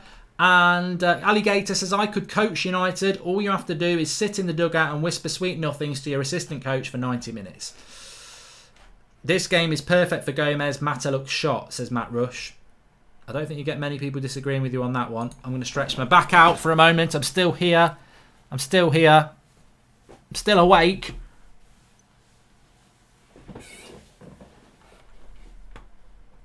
And United, have we got a corner? No, that's a goal kick. It's mildly shit, this, to be honest. Actually, it isn't. It's very shit.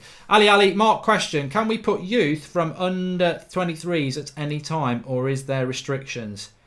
Yeah, no, you can. You can pick anybody. You could pick a team of 15-year-olds if you wanted to. You'd never do it, but you could if you wanted to. Solskjaer's up at the moment, just shouting out some instructions. Do you think this international break's a good or a bad thing, actually? I'll chuck you some questions because it's a very slow-paced game at the moment. So do you think this international break for United is coming at a good time or a bad time? I mean, I think ultimately, I'm not a big fan of the international break. And I've got a couple of really good video ideas for the international break, which I think everyone's going to really enjoy. But I think ultimately, it has to be a good thing because we need... I mean, to me... Wan-Bissaka's a loss, but you can get by without Wan-Bissaka. Pogba and Martial are huge losses, but it's two players. It's amazing how two players... And Fred's been caught in possession there, but he's won it back.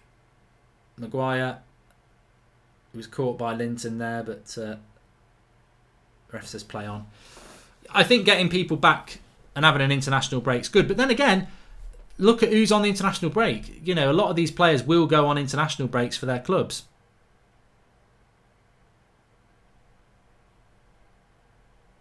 Oh, good tackle that by Twansebi. Strong. No nonsense. Good tackle. Now it's Fred. into McTominay. And lovely little roll into Dan James. That's better. That's better. Forward pass. Play the forward pass. That's what we should do in midfield. That's a good ball from Young into Mata. Good cross. And Rashford's on his bloody arse again. That was good play by United there. McTominay with the forward pass. Dan James gets it into Mata. Plays the overlap for Young. Young puts it in. And bloody Rashford, look at his positioning. Not moving quick enough. You've got to get across the front post. He is so bloody slow. He's got lead in his boots. Absolute waste of time that. Really good play from United. And ruined by the fact that we haven't got a striker who moves.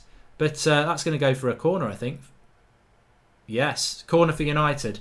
I'd say Pogba is at home watching the Corrie Omnibus. Why are you more entertaining from this as Karen took the kids? We've got a corner. That's a shame, you know, because that was good build-up play from United there. And everyone says you don't have any shots on goal, this, that and the other. But if you work an opportunity like that and you put a good cross into the box, he's got to get across the front post. I don't understand why he's not doing it. It's just not in his head. Ollie will be telling him every minute of every training session, get on your toes in the box, hobbit on a urinal, get on your toes, get across the front post. And he doesn't do it. Young's hung up another bloody cross. Waste of time. I'm fed up of that cross as well. I'm taking my notes for the fucking full time already. Young crossing shit and Rashford toes lead. Lead toes. Lead toes. There we go. I can't stand that corner. You spend £80 million on a player who's brilliant in the air to whack Wimbledon balls up to him. And that's a nice ball into Linton there. Twansebi's going to know he's been in a game here today. Longstaff, not the one we want, into Maximilian, or whatever his name is. Oh my life! Oh, what a shot! That was the younger Longstaff. Edge of the box, teed himself up, hits it on the volley. And, well, I think he hits the bar. It was absolutely superb. Michael Longstaff, I'm going to call him, because it wasn't Sean. Gets it from, flips it up. Half volley. It's the bar. I tell you what, his brother would have been proud. De Gea's got it covered, I think he knows. But it's a good hit. It's a good hit.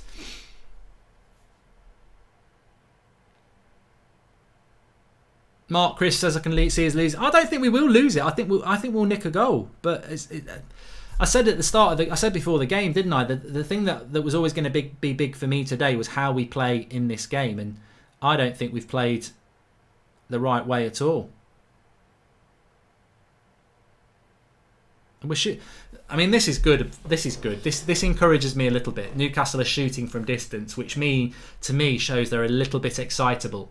They've had a packet of sweets and they're getting excited. They're not working it into the box, which is obviously going to be a better chance. We've got one of the best goalkeepers in the world. I'm happy for them to shoot from distance. Ethan says he sees a draw. Corner for Newcastle, says Van de Candit. And now I understand why Ollie has put Martial through the middle onto the roof of the bar from Shaw. Good cross, and he's there. It'd be interesting to see who's meant to be picking him up here. But Newcastle are the ones asking the questions at the moment. It's one of those crosses where it comes in and the centre-back is up. Ashley Young against Shaw. Why is Ashley Young, the Hobbit, up against Shaw, who's bloody good in the air? Nikal Shikala says, I understand why Ollie has put Martial through the middle. Before he got injured, there were signs that Tony was developing that part of his game. We've missed Martial a lot. I don't care what anybody says we have. Humi says, people say back to pre-PSG, but he was managing without fear at that time. Now there's pressure. It's like when teams get relegated, they start to perform same. With Ollie, afraid to now lose. Before, it didn't matter. I think you're absolutely spot on, Humi. I was talking about that before the game. How can we play a certain way and he gets a job that way, and then now he's so defensive? And I think it does come down to fear. He's scared of losing his job. Crick, MUFC, can anyone name the last time United played well? I think actually the last time United played well, you're probably going back to February or January. I can't pick the actual game, but yeah, we haven't played well in a long time. And Barnes, Zed's a Liverpool fan. Put your earplugs in. He says, LFC fan here. Do you think this result will reflect on how you line up against us in 2 weeks? Should be a tough game for both. Love your stuff, mate. Yellow card for Longstaff here. Oh no, McTominay. McTominay gets a yellow card. Yeah, it was not a red. Nah, that's a yellow card for McTominay. We will park the bus against you, mate. Liverpool. I'll tell you now, we will park the bus against Liverpool. I actually think we'll get a draw at Old Trafford, but we will park the bus against Liverpool. Both McTominay and Fred are on yellow cards. Justifiable yellow cards for both of them. I think some were trying to say it should have been a red for McTominay, but no. He's just a little bit late. Oh! I don't know why I'm getting excited about that. Praveen said it should be a red. They're checking a red card for McTominay. There's no way that's a red. It's a yellow card. No red card. See, that's what VAR's good for. It was never a red. I bet McTominay was... I bet his bottom was going like a bunny's nose there. I bet he was twitching a little bit. But no, not a red. Not a red. VAR, red decision. No red.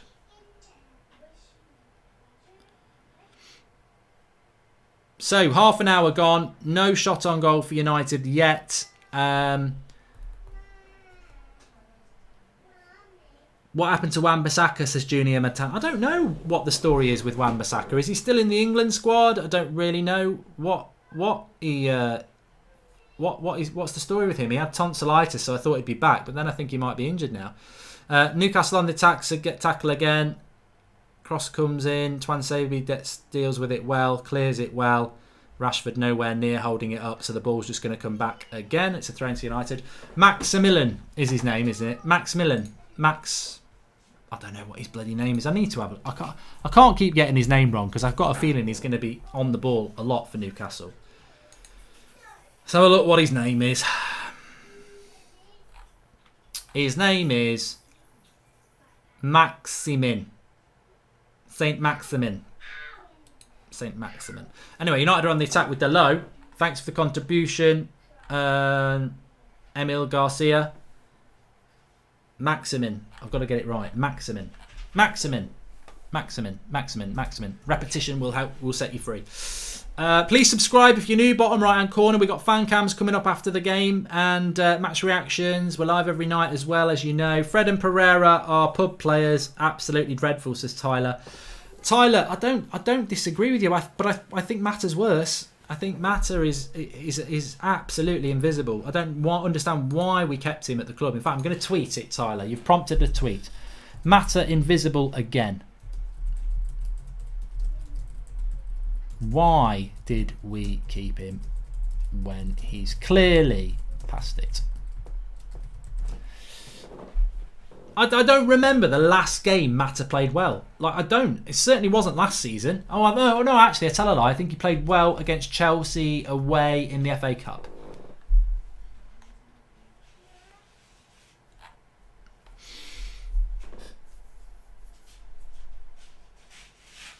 But I tell you what, you know what? Everyone who's saying Ollie out, what manager's going to come in and do anything with this set of players? It's crap. It's a crap squad.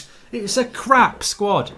It's like it's the fourth best paid squad in world football, and it's atrocious. It's a rubbish squad. Like, whatever you think about the manager, let's just accept the players are crap. Like, they really are crap. Most of them are bloody atrocious. Here's Maximin up against Dalot, trying some skills. Dalot not great defensively, but recovers well there for a corner. Tell you what, if Dalot can improve his defensive side of things, I think going forward he's good. And it was a good recovery tackle there. Because Maximil, he's like a bloody centipede. He's doing so many things with his legs. But Dalot keeps his eye on the ball and does a good recovery tackle. Well, you can say Zidane in Sing, but he manages Real Madrid for one. But also, I don't think any manager's coming in and doing well with this set of players. I think it's a crap squad. It really is. Cross comes in.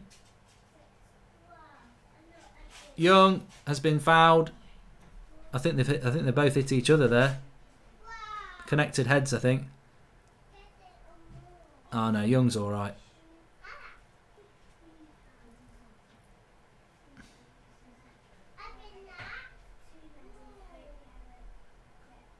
This might be worse for the Newcastle player. Gets an elbow off Young in the face. Young's all right. This will be decided by a penalty or a mistake, says Paul Robinson. It does have that feel to it, to be honest. It does have that feel to it. No shots on goal, though, for Manchester United against them. St. Maximin. Double-barrelled surname, says Drawty. Just call him Max. Yes! Cashback. Smash a like on the video for that. I'm just going to call him Max. I'm struggling with it. Just like United are struggling to get the ball past the halfway line. Ollie looks like a younger Moyes. I'm not going to shout you out. You'll just get hate. Mark Whitten says, Ollie first used the number 10 against Chelsea last year when Mata played, and he's flirted with that formation ever since. Yeah, you're right. I hated that formation, to be honest with you. Steve Bruce there, thinking about his chip supper.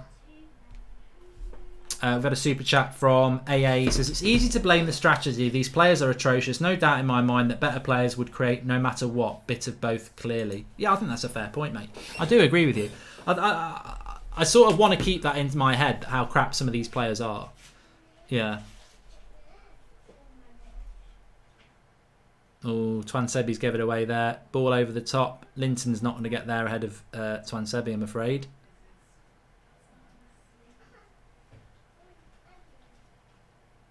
And he does well. Very good defending for a young lad there. Mark, have you realised our centre midfielders cover way too much ground? Why don't the defence push forward and high press, allowing the centre midfielders to play closer to goal? Good point from Marky. And Homie says, even with the poor squad, there is no defending this league position and way they are performing. Top 6-7 squad. Team is lacking any cohesion from top to bottom. Oh, yeah, I agree. I don't think the players are very good, mate, but I certainly don't think it should be anywhere below 6th, really. You could argue our squad... That's a nice little ball in there, and it's a free kick. You can argue that our squad is as good as an Arsenal or a Spurs. It's nowhere near performing to that level, of course, but there we go. You can't just call Joe Linton, says young Andy. I can. And hey Mark, back again. Can I get a hey Munders, says Connor Dunn. Hey Munders. And Smith Jones says, Mark, I respect your opinion, but you're wrong. Let's see what he's got to say. But you're wrong. Better tactics would make a big difference to this team. Pep and Klopp would not play Mata or Young.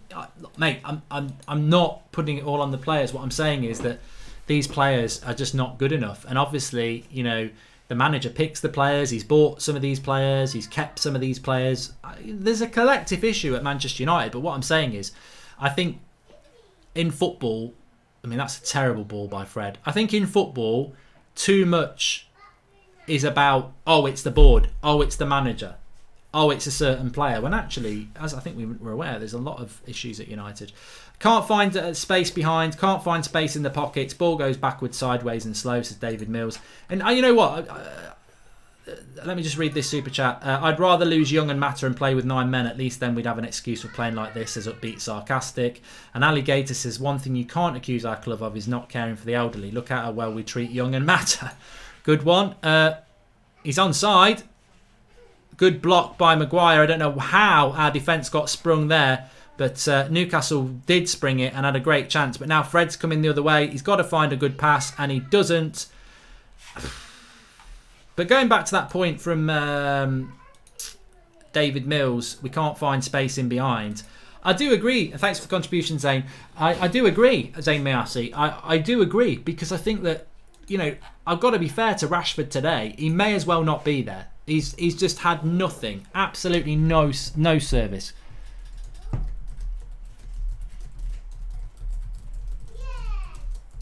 May as well be at home.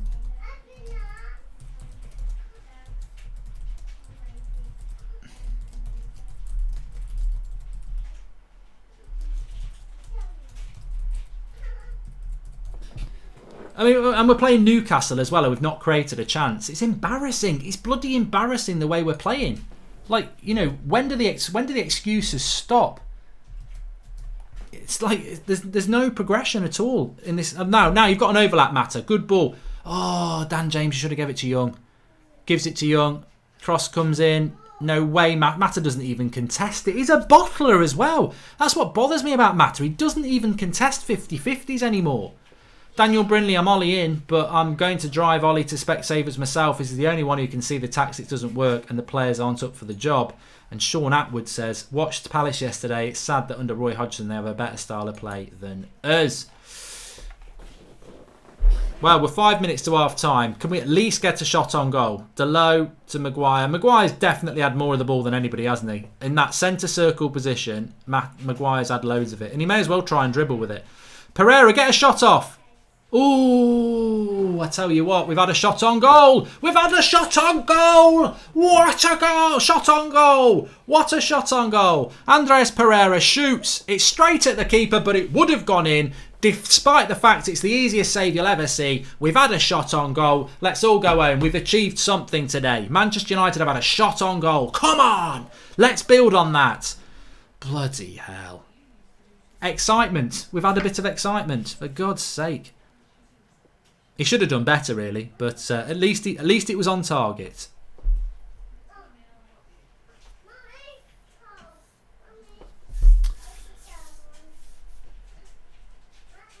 Well, that's that ball. An easy ball over the top. And I tell you what, he was nearly one-on-one. Fair play for Harry Maguire for covering it, but someone's got to go with that runner, i.e. Ashley Young. It's Ashley Young's man.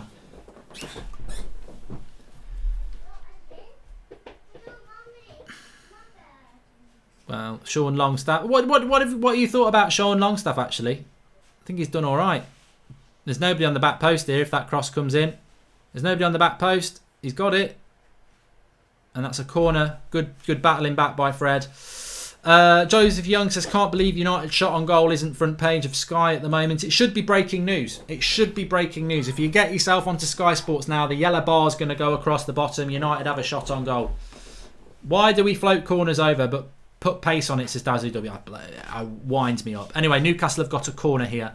We are still about 5 minutes away to half time. And Humi says, if Rashi was not English, do you think he would get even half the hype or even get on the bench? Wasted corner by Newcastle, by the way. Your kid seems very happy in the background. Yeah, apologies if you can hear that in the background. I don't think you can have a pop at Rashford today. I think that he's had nothing really to do because we've not got the ball through to him. Alex Billings says, Blix, it's the psychology of the players. They're all depressed and confused. No one's enjoying their football. It's been the same since Fergie left. I think, a shot on goal, United are back, baby, says Lee Galdar. I think that it's not realistic to sell an entire squad, but that's probably what needs to be done. It's not even always about ability as well. It needs to be done because they've lost their way. Good running by Dan James there. Strong as well. Passes crap. Does all the hard work there and doesn't find the pass. That's brilliant from Twansebi. And it's a foul on Twansebi. He's played really well that half. Who's going to win, United or Liverpool, says Zoab Khan? Well, everyone's going to say Liverpool are going to come and smash us because that's logically how it works, isn't it? But I don't think that will be the case. I think much like Arsenal, I think I can see it. I can see us getting a point. I just think we'll be up for it. It's like when we were going to Man City a couple of years ago and they were going to win the title at the Etihad and they were 2-0 up half time and United turned it on. I think, people underestimate that you can turn it on for one game only. And I do think that we'll get something against Liverpool by sitting back and soaking up. We certainly won't try and do anything. Anyway, here's Delow. That cross needs to go in. It's a good cross. Oh, we nearly scored an own goal there. That's how you score goals. Shaw had to go down low, heads it, and it goes over the bar. But, that sort of thing is how Manchester United might score. The cross from Delow is a decent cross, actually. I mean, Rashford's nowhere near it. I mean, Rashford's not even in the box for this. 2 United players in the box, Mata and Dan James, and Rashford's not even in the box. Corner. Are we going to do the old loft-up corner again?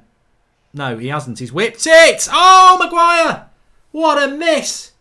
Harry Maguire, he knows he's missed an absolute sitter. It just shows you shitness is catching because this is a good cross from Young. He's on the edge of the 6-yard box, dead centre, and he heads it wide. It's a sitter. It's the chance of the game. Absolutely.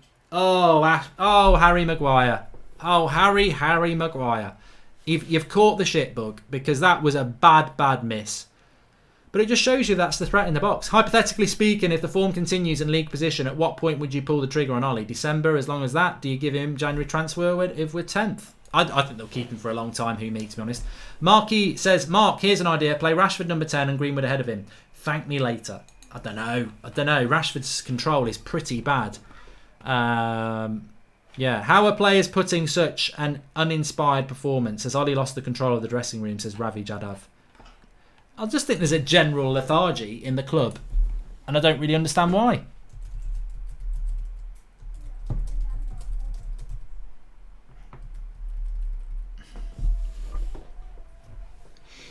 I tell you what, Maguire, I really like Harry Maguire, but he's got to score that. He's got to score that. If that was Marcus Rashford, we'd all be hanging him out to dry. He's got to score that. It was a golden ticket opportunity, and he's bloody missed it. What a prat. We needed it.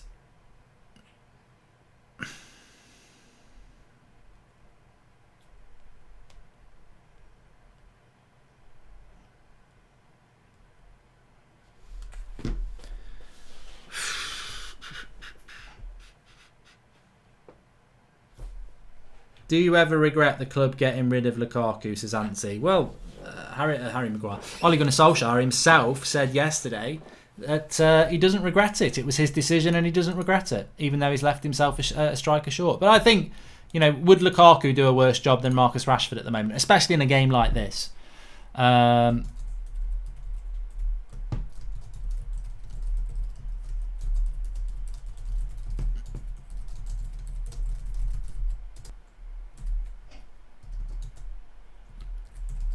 I think we're about to hit half time, and it's hard to give anything. I mean, Maguire, it should be 1-0. For all Newcastle's huffing and puffing, it's exactly what I said.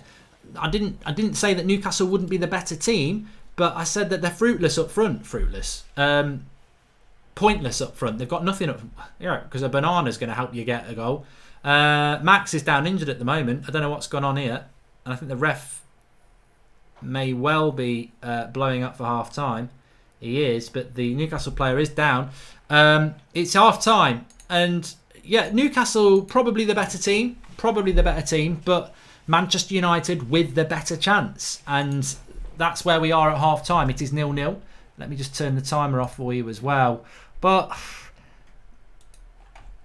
I'm not going to apologise. It's what many people predicted. We are crap. We're crap. Absolutely crap. And you're always going to get some sort of chances in a game, especially against a team like Newcastle. And, if Harry Maguire scores that goal, we're 1-0 up and we're on the way to 3 points. And we probably are going to sit here and go, you know what, honestly, do we deserve that? But this is what I mean. This is why I think this game's there to be won, because Newcastle are so bad.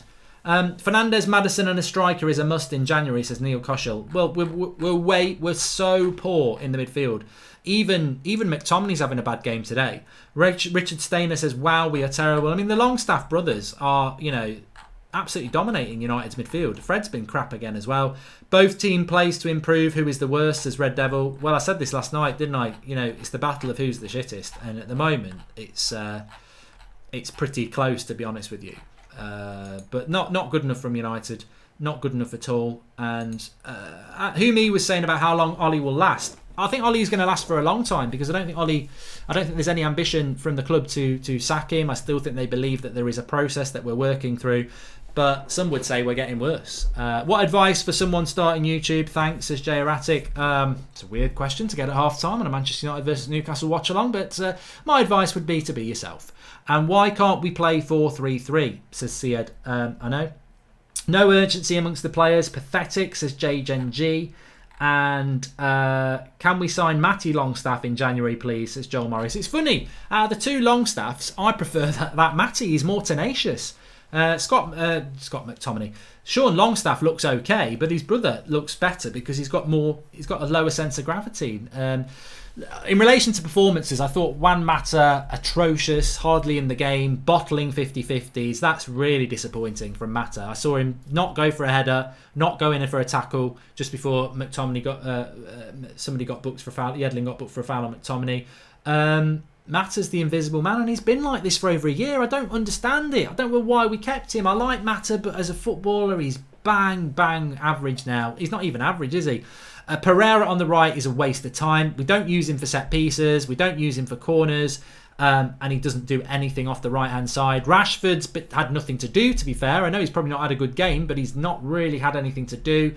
Dan James not really got into the game at all. Fred and McTominay have been wasteful. And then, you're saying, well, Tuanzebe, Dalot and Maguire have done okay, or then Maguire should have scored. So with Maguire's chance, we was closer than Newcastle for a goal. Isn't that positive, says Roy? Exactly. That's why I think we should win the game, because I don't think Newcastle, they're toothless. That's the.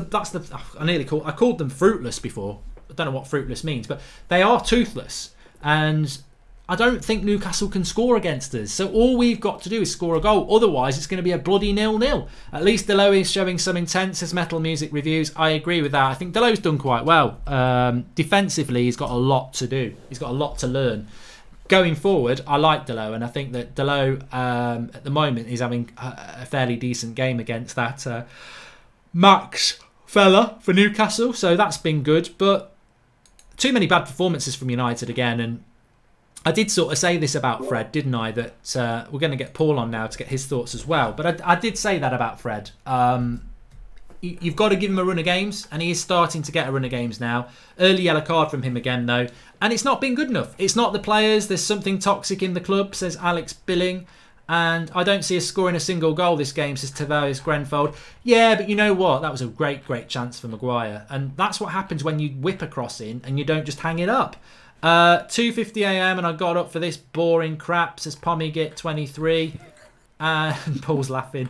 And you said yourself on YouTube, and you have Hasman12 says you said be yourself on YouTube and you have a fake name. Yeah, mate, I'm not myself on YouTube, and I don't really want to go down this road because we're talking about football. But everybody knows all about that and why. So you've wasted £2 with that. Matt Rush, Fred just can't pass the ball quick enough. Rashford feeding off scraps. Gomez needs to play. Right, Paul, lots and lots of opinion in the live comments. What was your opinion on that half? Because JR says Rashford wasn't even in the box on that beautiful cross, which I thought was criminal, actually. You're right. Yeah, all right, Mark. Absolute rubbish. All of it. It was everything that I expected, which horrifies me. Everything that I hoped wouldn't happen, which is nothing's changed. I'm going in because I can't really find any positives to not go in. Maguire should have scored, though.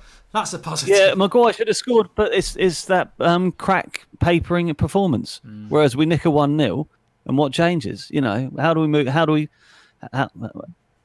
won't go on too much. But why we played in two holding midfielders that do not go 5 yards away from each other? Fred and McTominay sit there 5 yards away from each other, pass to each other, don't break the lines. And then look up. Matt is the only other midfielder. He's all over the place, and we've got no one in the middle. There's no one in the middle of the park. Rashford is everywhere the ball isn't. Rashbeck is becoming a reality. He's useless. If you're a striker, Mark, then if you're not getting played the ball and runs aren't happening, you have to affect the game. You have to come and get the ball, lay it off, make a run, hold the ball up, play somebody else in. Rashford, if no one's knocking the ball over the top to him, we're playing with 10 men.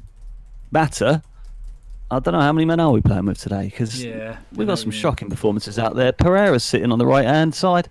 He's not coming towards the ball. He's just sitting there. I think he's hiding from the ball. I think he's lost that much confidence. He's hiding from it because he knows when he gets it, if he makes a mistake, people are going to get on top of him. I think there's a bunch of bottlers out there today, Mark, and no one's willing to make a risk pass to be able for us to get on the front foot. I know I'm going in, but I mean, what's there to be nice about? Why should we be papering the cracks? This you're right. The same dross, rubbish, and 50% of the players are just not good enough, and nearly 100% of those players aren't good enough. We've just given new contracts.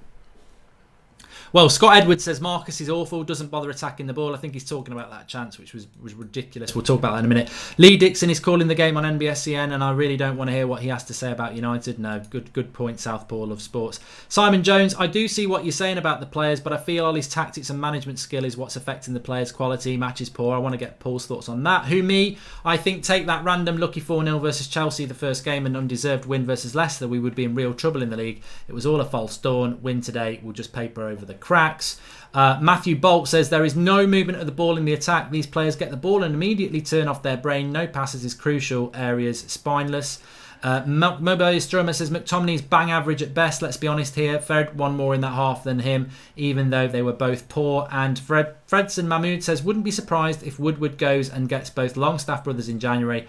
Woodward in the back licking his lips. And Justice O says this team is finished. End of story. I've no clue why they're so bad. Even without tactics, guys at the park just figure out a game plan. And Tobias Grenfold, there was a play in the game where Maguire played a quick pass through the middle to Andreas and suddenly we were through. We need to do that more. I think that's spot on. That's spot on from Tobias and everybody else there, that we don't move the ball quick enough. We're so slow at moving the ball, and that's why we don't create many chances. I don't know what, and that does come back to coaching. This has been going on for too long, Paul. The movement. Yeah, of the I'm ball bored is of it, so though, slow. Mark. I'm bored of it. I'm bored of the same story. I'm bored of saying the same things, and we try and sound shocked about it. I'm bored of looking at the same players bottling it. I'm bored of the same performances from the same players that hinder the rest of the team. I'm not going to go into details, but Matter bottling that 50-50 that you brought up, that basically summed up the entire half. He I just don't see the point he in just Matter walked anymore. off of it. I was so upset with that. I was like, Matter, the leader, the guy who's good in the dressing room, the guy who's been a leader by example to the younger kids. That's why we kept him. That's why everyone talked about keeping him. Matter's a great guy. He's going to be great in the dressing room. He's going to lead. What's he doing there? What all the kids can go in and bottle 50-50 now, can they? Everyone can just run around and just bottle 50-50s.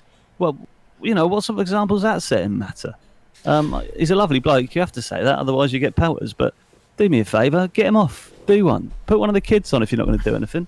And I think, where we are at right now, and Oluwaseun Umalolu says, I think Maguire missed because he was surprised that Young put in a decent crop. That is a fair excuse, to be honest. Genwill Balandra says, Van Persie's punditry for the coverage I'm watching. We could use him right now. Exactly. Even now, retired we could. Terrible from United. No plan, no star. Rashford is strolling out like my granny taking my dog for a walk, says Yekish Nah. And Pemi Akin Aliabi says, I learnt better movement playing as a striker at high school in Australia, and Marcus Rashford was supposed to be the special talent. I'll tell you what I would say. What I would like to say is that, on social media this week, you are absolutely castigated by some top Reds who've probably been up since like 5 o'clock this morning, beard up on their way to Newcastle, singing all the songs. I've got nothing against United fans who go to the games. I think they're absolutely fantastic people. But what I do have a problem is when they come at United fans telling you can't be critical. Don't be critical of the lads. It's going to be a long process. La la la. And I just think, you know what? You have your opinion, but let everybody else have theirs. Because don't tell me that we should all just be sat there going, oh yeah, it's going to take time. When we're watching this shit every game, like what's going to take time? What's the excuse for it not to be happening now? What's the excuse to be playing like that week in, week out with no idea? Moving the ball quickly from back to front is not a long process. It happens with one word in the dressing room. Move the ball quicker from back to front or I'm pulling you off. It's really that simple, and we won't do it. Yeah, I don't know why we won't break the lines. But if McTominay and Fred, they're like a married couple. They won't leave each other's sides. McTominay needs to sit and Fred needs to go forward, break the lines, or the other way around. One of them needs to get behind Newcastle. We play everything in front of Newcastle. Once we get behind Newcastle, Pereira needs to come towards the ball while James goes away from the ball down the wing. And Rashford needs to collect the ball, lay it off, then make a run, not just see someone's got it and leg it. And I don't believe that Ollie's not telling these players these things. I don't believe he's that poor a coach that he doesn't say, Rashford, you need to be on your toes when the ball's going to come into the box. Yeah, 100%. He's already talked about it. Martial, he wants him to be get more messy goals, both of them. Just be there, and it comes off your knee, but you're in the right place. As Rashford is wherever the ball isn't, and that's very worrying. Daniel James is working hard. I don't think McTominay had that bad a game, to be honest, but you can't pick anybody who's had. But you can't pick anybody who's had a good game, though, can you? No. You can't pick anybody who's going to be an influence on this game in terms of creating a chance or helping us score or getting on the front foot. That's an issue for me. I made loads of notes, but I haven't mentioned any of them basically. But yeah, there's lots to work on. My biggest disappointment, Mark, is it's exactly the same as it has been for the last 8 games of the season. More. And what is there to tell us that is going to change? we wait for the change, but I don't understand what's going to make it happen, because we've seen all the players in the entire squad working probably 8 or 9 different starting 11s with exactly the same result. So what for you is going to make it change? Hopefully in the second half, Ollie twists it a little bit and things kick off. Maybe make a substitution because this isn't working. But again, that's not Ollie's style. So we'll have to see what happens. Well, Rupin says, to be honest, off the ball, I've seen Dan James and to some extent Mata make quite a few runs, but the midfield just isn't moving the ball quick enough. Southpaw Love Sports says, a friend of mine asked me, does it get boring watching Man United? I told him it's stressful, the lack of quality makes me pull my hair out.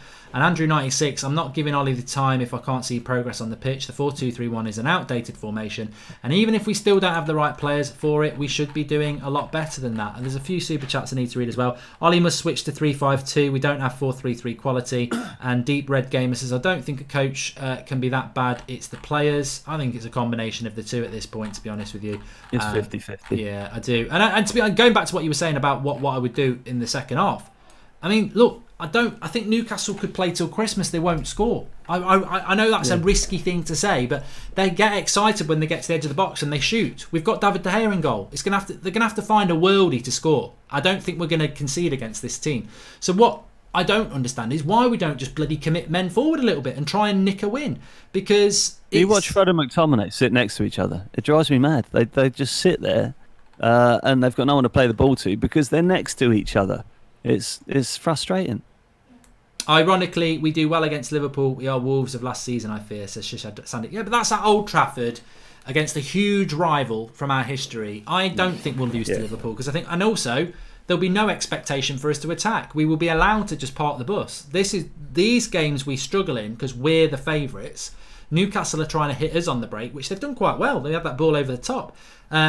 But when we've got the ball, everyone behind the ball come at us. This is what I mean. We're going to struggle this season against teams like Southampton, Crystal Palace, Newcastle, Rochdale, Astana. We're going to struggle against those teams more than we do against the bigger teams because against the bigger teams, we're the underdogs. Against these teams, we're the favourites. And Matthew Williams says, I will sit here till I see a manager get all the signings they wanted. The board has been way too inconsistent. The new players have performed every game, but the old players have been trash. Well, that's interesting. Anyway, players are coming out, Paul. I will get you back on for the last 10 minutes, but what's your final thoughts going into this second half? We need to do better, and the boys need to be braver. They need to start taking risks, break the lines. The runs are there, no one's playing the balls. So hopefully Ollie twists it a little bit. If he leaves it the same, I'll be disappointed. I'll catch you later. Yeah, I'll speak to you in a bit, Paul. Thanks for that. I still think we'll see United get a result in this second half. I know that sounds absolutely insane, and I accept that, but I do think we'll get a second half goal. Really missing Martial. Rashford's not the guy, says Sal Bakari. I would love to see the situation at United if we had kept Martial fit. I really would, because I think there's been enough quality balls in the games that he's been missing put into the box that he would get on the end of. And I think that I would love to have seen him fit, but it is what it is with Martial, isn't it? Second half has kicked off. Thanks for the contribution, Thierry Heliasant. And please do subscribe to the channel if you're new. Bottom right-hand corner. We're on that road to 560,000. If you are new, bottom right-hand corner, subscribe. We're live after the game with a match reaction. We've got fan cams, flexes at the ground. We've got previews. We don't go away for the international break. In fact, we've got some cracking shows planned for you over the international break. So get involved with those. But can United get 3 points in this second half? Let me just tell you the situation in the Barclays Premier League. It's not the Barclays Premier League anymore, is it? It's the Premier League. Why am I calling it the Barclays Premier League? It's probably not been that for about 50 years. The situation in the Premier League. Who sponsors the Premier League now? I don't know. Manchester United currently sit 12th in the Premier League with 9 points. If we got a point, we'd go up to 11th. If we could win, we would go all the way up to 7th. We'd be in 7th if we can get a win. Rashford's on the run here. He's got a foul. And there's going to be a yellow card as well. And Rashford's a little bit lucky there that he got a yellow card because he was a crap pass. Apparently it's Cadbury's who sponsor the Premier League. Thanks for the contribution from Baddie Boys 1. It was definitely a yellow card. He pulled his shirt. Well done, ref. But was it a handball by Shaw as well? Don't know who got the yellow card for that then. Was it a double yellow card? Anyway, it's a chance to put a cross into the box by Young. And Max has got it. This could be a problem for United because he's quick. Good running back by Pereira. Slips it in. They're into the box. Shoots from distance. You see, this is what I've been about Newcastle. They shoot from distance all the time. We've got nothing to fear. They won't score. Every time they get a chance near the edge of the box, they shoot. You're not going to beat De Gea from there. They don't work that final third of the pitch. Mark, do you see yourself still supporting the club if the board continues to prioritise club revenue and not the team itself, says Rittes? Oh, that's a really odd question. I mean, look, I still support United if we get relegated. You can't walk away because you don't, things are going bad at the club. You try and make a change. You try and put a bit of pressure on the club. Not that I think fans are listened to, but you don't walk away from your club. If I think Liverpool are going to win the league this year, if they do win the league this year, then it's 30 years since they last won it.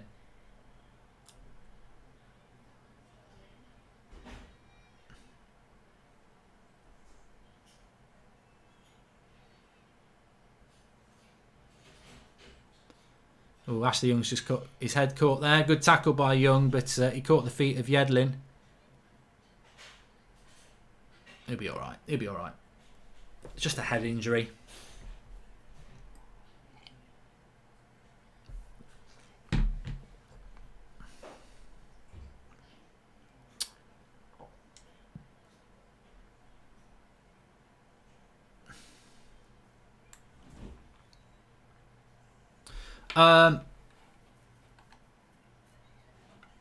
Mark Barkley says it's a 15 to 20 year rebuild for Manchester United. How can anyone defend Ollie when his football is so poor, says Ron93. Tagier sponsors the Premier League. It's a watch company, says Man United fan 01. Who's going to get top four, says Matanique. I think the top four at the moment is probably the top four, isn't it? I think Chelsea, Arsenal, City and Liverpool look to me like they'll be the top four. I think Spurs are in a right mess and, we're not even in a race for that. I'd like to think Leicester can put a fight in, but at the moment, you'd say it's Chelsea, Arsenal, City and Liverpool, yeah. What's Rashford playing like, says Noel Ryan? In all fairness to him, he's not had a lot to do. He's not had a lot of the ball. That's not necessarily his fault, is it?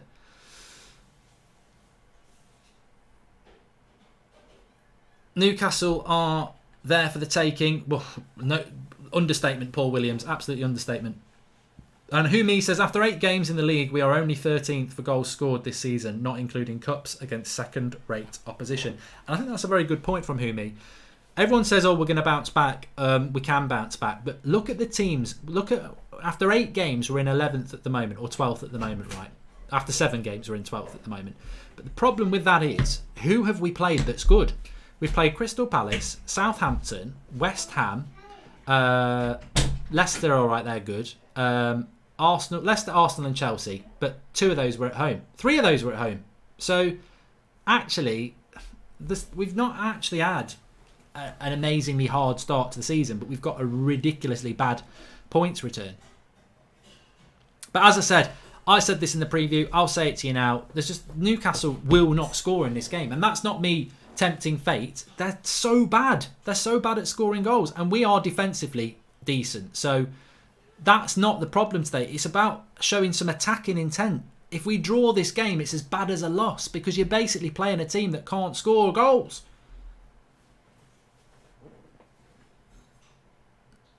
And everyone's saying a relegation incoming, Injustice YouTube. We're not going to get relegated. That's never going to happen. But we are basically struggling to beat relegation candidates. Like Southampton, couldn't beat them. Chelsea roll up and beat them 4-1. Newcastle, can't beat them. Didn't Arsenal come and win here? So I just don't understand. We could go from being the team everyone is scared of to a club where teams look at us as an easy point, says Rittes. But I can understand that because you reputations are there to be broken. You can't live off the name forever. You've got to have something behind the name. And United, unfortunately, have destroyed that reputation of being feared themselves. And they've got you can't rely on that. You've got, if you want to be feared again, you've got to play a brand of football to be feared. People didn't used to scare, up until 3 years ago, or even 2 years ago, to be fair. Teams weren't scared of going to Anfield. Anfield, I remember like West Ham getting a point there, and teams were getting points. Now people are scared of going to Anfield because they've built that reputation back.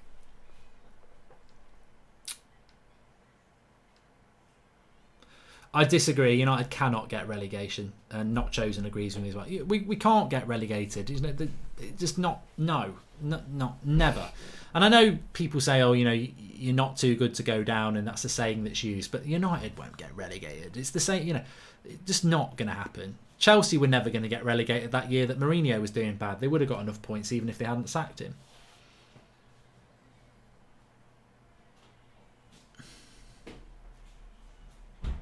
It's tiring though, isn't it? I'll tell you what, it's tiring watching United. It really is. But I would just love to get the 3 points today, get into the international break, lick our wounds, get some people back, and then go into that massive game against Liverpool. And then, if we get something from that, maybe we can take some confidence into the rest of October, because Halloween's coming up and we need to get some bloody points, otherwise it's going to be a nightmare. It's so sad United don't even have to attack the teams, says NG Sengtai. But this is the thing again. I mean, that's a ball forward by Young there, but it's a bad ball, and Rashford can't do anything with it. Young wins it back, but it's just sloppy. There's loads and loads of ball for United. That's nicely out by McTominay into Dan James. See, Dan James is playing off the right at the moment, so who's playing off the left? Pereira's playing off the left. I mean, Pereira can't even play off the right, and we've got him playing off the left. It's odd. It's odd. I think we will get hammered in the Carabao Cup, Tyler Jackson, by Chelsea. That's in October, isn't it? But yeah. Please subscribe if you're new, bottom right hand corner. Yeah, it'd be interesting to see what the fan cams have got to say, because. But this is a corner for United, and we nearly scored from the last corner with Maguire. So if we whip the similar sort of crossing again, what I would say is don't hang it up. Whip it in with a bit of pace. Because that worked last time. Don't do the old hang it up thing.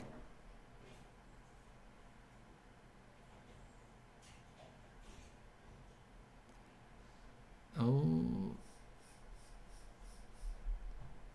United still got it.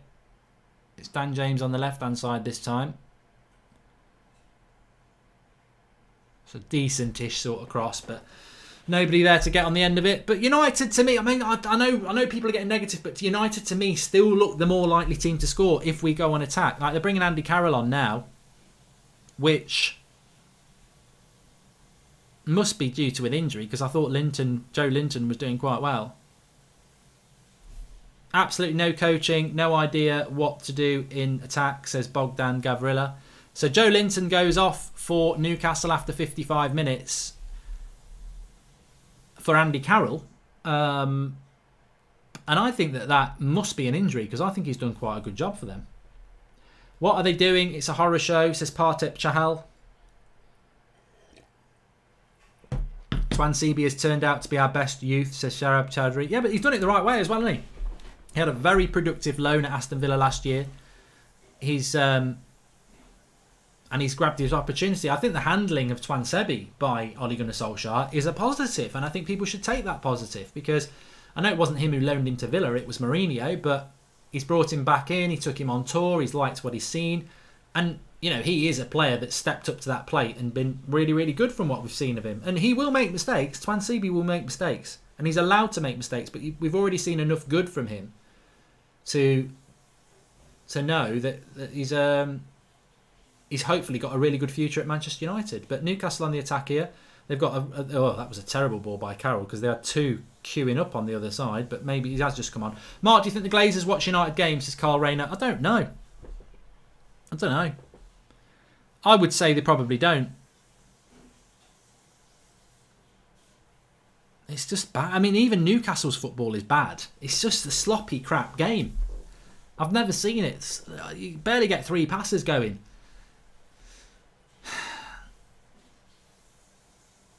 Anthony Dillapan says, I'm an Arsenal fan and Tuanzebe is the only player I'd take from your youth. He is good. He's a good player. Very good player. From what we've seen. You know, it's early days, but from what we've seen, he's good. Enough of this. I've got laundry to do, says Jay S. And Who Me says,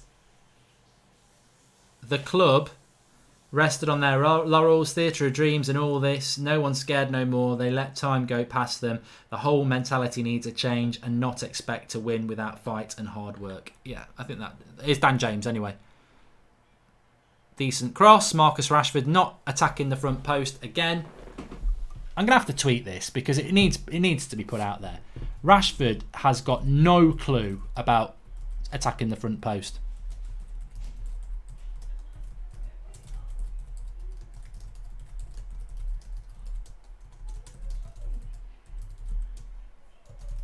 Worst movement from a striker I've seen in years.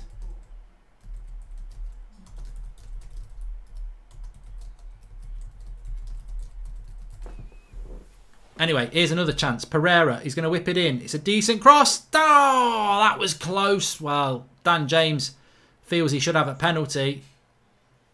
I don't think it will be. I don't think there'll even be a review of it, to be honest. But Pereira there, cutting back onto his right foot, curling it towards the back post. And Dan James, he just can't get his hand on it. I don't think it's a penalty either, to be fair.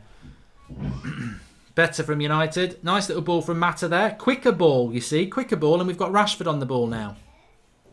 Rolls it into Dan James. And it's a sort of a shot, but it's routine for the keeper. But that's better from United. He's going to bring Rojo on. I don't know what that's all about. If that is a reaction to Andy Carroll coming on for Newcastle, we are finished.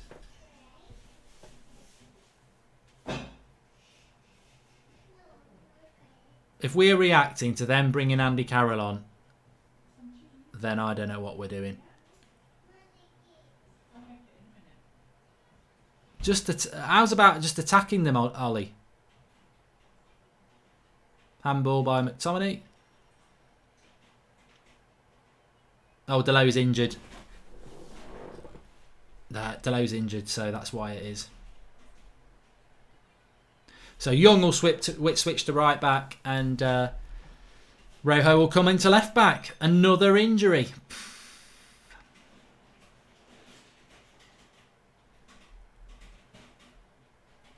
So that's one of our subs wasted on a defensive one.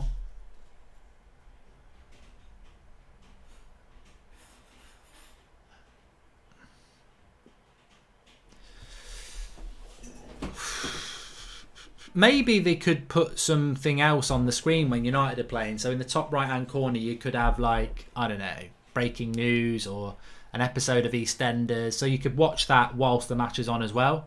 Because it's so dull, isn't it? And Delo's injury prone as well. Let's be honest, he is injury prone. Should have brought Brandon Williams on, says Nintin. Cash up, yeah. Doesn't trust the youth, you see. Watch him bring on Matic after Rojo. What the hell is going on, says Vinbera. It's one of the worst football games I've ever watched, and it's crap. It really is rubbish. I'm not over-egging there's not over-egging the pudding here at all. The quality of the football has been atrocious. You've got to, if you're going to play like this, you've got to win. You've got to at least get the 3 points, so we can say, remember how crap that game was, but we got the 3 points in the end. Atrocious. Absolutely atrocious. So yeah, Delo's off, injured. Rojo has come on left back. No, Rojo's come on at centre back, and Tuanzebe's gone to right back. So I actually think he has moved Tuanzebe because of Andy Carroll as well. So yeah, obviously Delo's gone off, but he could have just put Rojo at left back.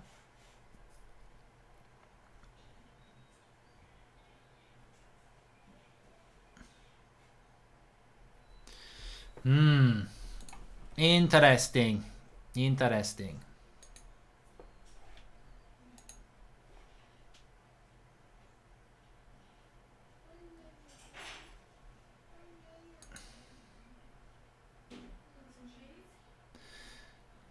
Chance for McTominay. Shoots from about 35 yards and it's blocked. I mean, Newcastle haven't done much in this game.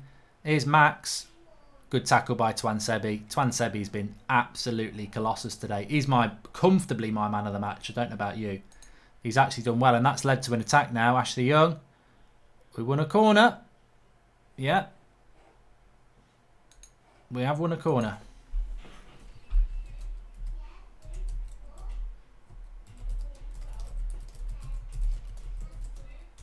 Another corner from Ashley Young.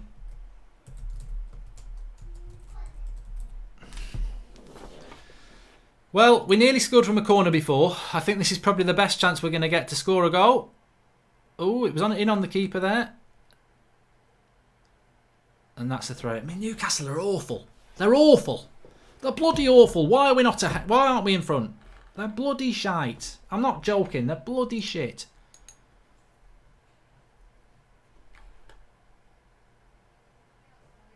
Gotta do better than this. We've got to do better than this.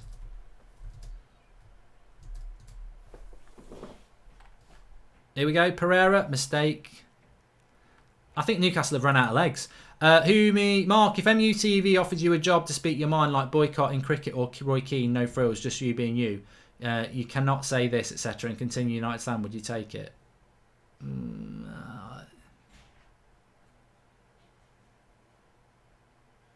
I don't. You sort of lost me a bit there. If I could go on MUTV and say what I really think, I'd do it. Of course I would.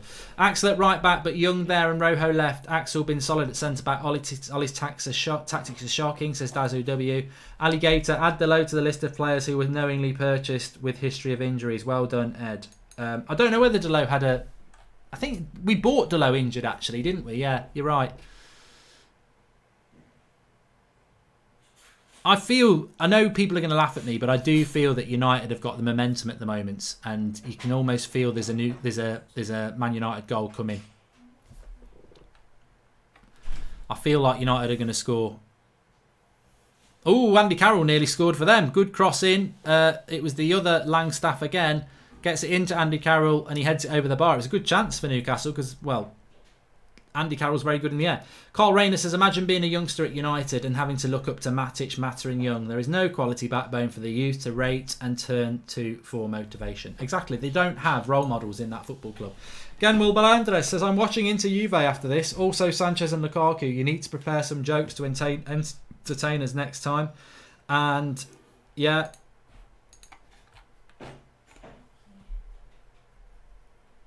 The trouble with this game is it's very hard to be critical of United because although we're crap, Newcastle are so bad themselves, I still think we'll win. And then you're moaning for nothing. Newcastle coming forward here. But they could play till Christmas and they won't score. He's going to shoot from edge of the box here. And I think that's a foul by Rojo. Oh, he's going to book the Newcastle player.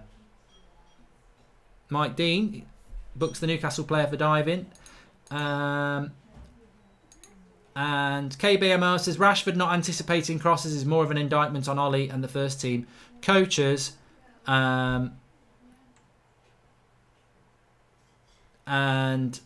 not just on Rashford. And Mata is non-existent.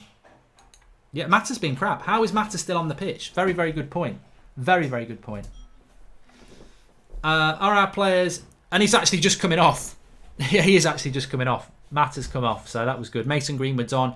Are our players bad, or is it the coach? Says Anadin Barathin. I think there's a combination. I couldn't give you percentages, but I definitely think there's the combination of the two. Neil Jones has liked the video. Thank you, mate. Thanks for that. Please subscribe if you're new. Bottom right hand corner. We got fan cams and match reaction coming up afterwards. And I think even if we nick this, there's going to be a lot of people who aren't going to be have the wool pulled over their eyes. Frederick Rogers, Ollie hasn't a clue. He needs to go.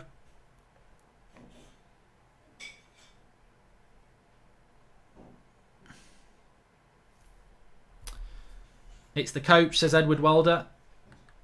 We're going to get relegated, says Elian Tennant. We're not going to get relegated because this team that we're playing is relegation candidates, and they can't even they can't beat us. So, I've got a lovely cup of tea. I forgot I had that. The best thing I've had in my mouth all day. That's not what I meant.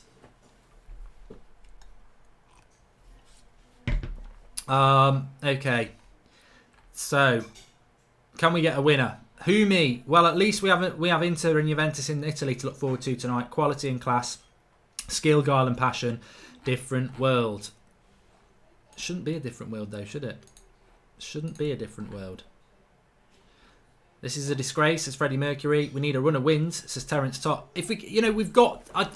I think we're going to win this game. We've got to find a way to win this game. You can't drop 2 points against Newcastle when they're this shit. You just can't. You've got to find a way. And we've been absolutely terrible. The tactics are terrible again. It's way too defensive. Fred's running around to pass it backwards to McTominay. Goes side to side to Young. Move the ball forward. That's it. Get it into Rashford. Now Rashford should just run at him here. No, that's terrible. But we've got Newcastle sort of pinned in, but we just don't know what to do with it. Fred goes sideways to Maguire. Maguire likes to bring the ball forward. Do it. Do it. Udit Butnaga. Where are Pogba haters? We can't break teams down blaming him, but he created most chances last season. The real problems are not Martial and Pogba. Pereira with a cross. Needed to look up there. That's gone out for a throw-in. Poor cross from Pereira. I think Pereira's been poor today as well. Luke Dyer says, Ollie is breaking my heart, Mark. We just don't create enough chances. That's the sentence I would use the most. We don't create enough chances, and we've been saying this for a very long time. Barnes, who is a Liverpool fan, says, to be honest, mate, I'm enjoying this as an LFC fan. This is what we dealt with for years whilst you guys ran absolutely rampant. Yeah, I do have an issue with that, but I totally understand it from your point of view.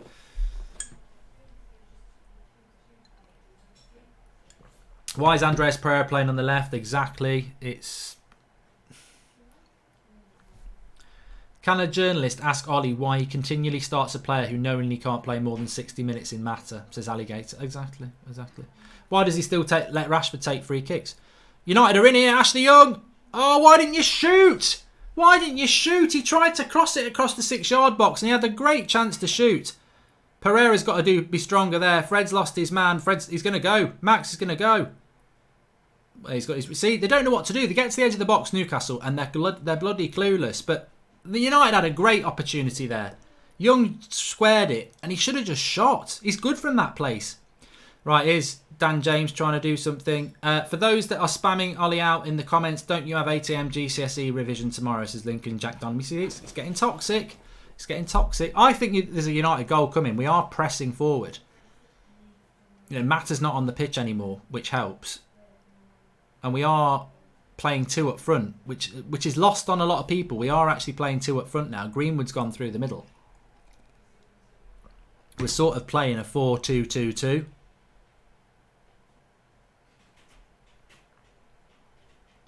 So there is, you've got to be fair, there is an intention to try and win this game now from United. It's a different team now that Mata's gone off and Greenwood's come on. We're not really playing with a number 10, we're playing with 2 up front. So we're sort of playing a 4-2-2-2 instead of a 4-2-3-1. You just feel that there will be a chance for United. Oh, what a defensive bit of play that is. But I still think Rashford's got to be hungrier. He should not get the opportunity to do that. The cross comes in from Dan James. It's brilliant. It's absolutely brilliant. It's there for Rashford to finish. And Shaw, well, it's actually probably, to be fair to Rashford, it's just brilliant defending. But it's a great cross. What's the situation with Martial, by the way? I've honestly thought it was such a class and clever footballer, but I just don't see him, says Barnes. He's been injured, mate. And T-Rex go get it says, I've got a solution for Ollie, ins and outs, sack him and then hire him back as an interim manager. It's probably not a bad idea. But United are pushing here for the first time in a long time. We are actually going for a game. Let's get it over the bloody line. Ollie might learn a lesson then. Newcastle are shot. They've got nothing. We're going for it now. Ashley Young. McTominay. They'll get rid of it now.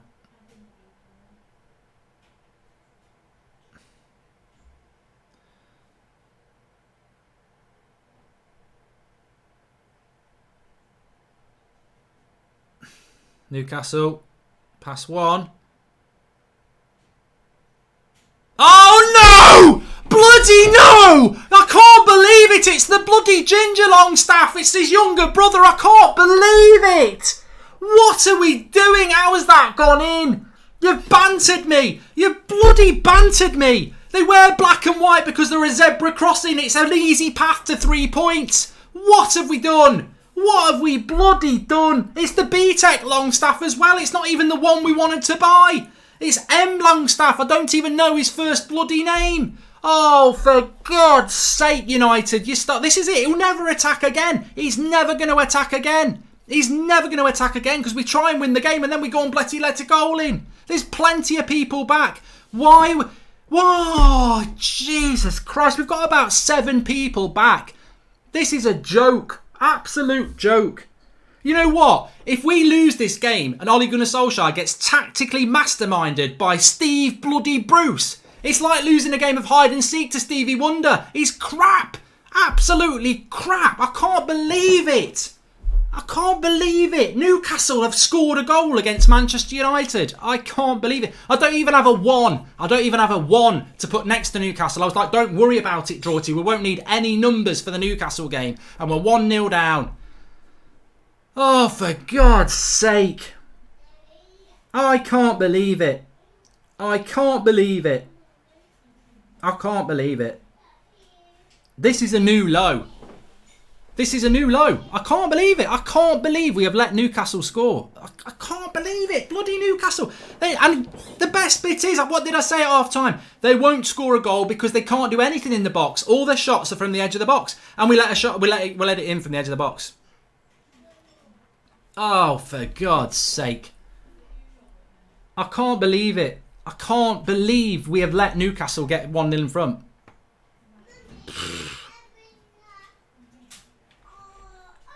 Sean Turner, I'm so sorry, but you can't stick up for Ollie anymore. He ain't got a clue what he's doing. Time's up now.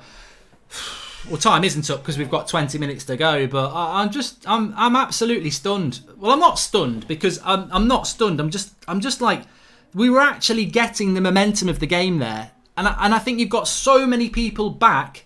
How do you let a goal go in? That's my problem. It's like, we actually took the waste of space matter off and we bring on bloody Greenwood. And the sad thing about this is, Ollie will be thinking, it's because I took Matter off. Well, no, we're losing because you had bloody Matter on in the first place. Because you never should, you play with 10 men for so long. Drew Baston says, stop being negative. Oh, I must try and be positive. Where's the lube? I'll bend over and have a little bit more. Bloody hell. I hope you're joking. Ollie in, says Ultric Dalland. Oh! Greenwood. Cross came in. Oh, it's Rojo. Cross came in and Rojo puts it over from the front post. There's still time to save a point, everybody. We might not be in the bloody relegation zone. We won't be in the relegation anyway. I hope no one talks about investment. It's Newcastle, says Cobb Ross Aikins. You see, this is the problem that's going to happen, isn't it? If you can't beat Newcastle with the team, you're in trouble. I'm sorry, but you can't stick up for Ollie. Yeah, we've done that from Sean Turner. Alligator, hopes for suckers, Mark. Time's up for me. Ollie out.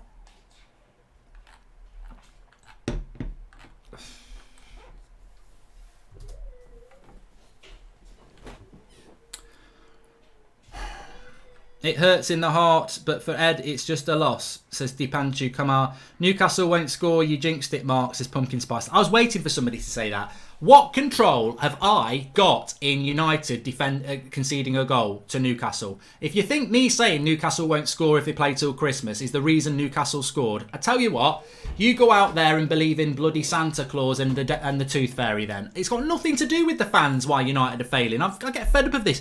Oh, you tempted fate. Oh, it's your negativity that's causing it. Bollocks. They're multi-millionaires. They're multi-millionaires with multi-millionaires bloody coaching them. It's got nothing to do with fan negativity or fans predicting results. We're just bloody pawns in a game of chess. That's what we are. And we have all got opinions, but the reality is United are where they are because multi-millionaires can't be arsed. They can't, or they're not good enough. That's what's wrong with Manchester United. It's got nothing to do with the bloody fans. Fans fall out with each other because, oh, you should be Ollie in. You should be positive. I can't believe you're Ollie out. Can't believe you're Ollie in. Shake it all about. It don't make no bloody difference. It's nothing to do with the fans. That's the whole bloody point. It's the bloody millionaires who run us who are at fault. And Newcastle are in the box here again. Oh, don't worry. We've got 10 people back this time. They won't score. But I'm being sarcastic because that's basically what happened last time. Ollie playing everyone you wanted him to play, says Damu Ooh. No, he's not. Is Bruno Fernandes playing for Manchester United? I seem to recall that was the one signing I wanted in the summer. Amend, it is staring us in the face. Ollie is not qualified to manage United. If this was Mourinho, we wouldn't tolerate this. Ollie out. Ali, 12th place at the moment. Wow. What were you saying about not getting relegated, says Glenny X Nobby. Christ, staying in the league looks like impossible at this rate. Well, the thing is, even if we were to nick a draw,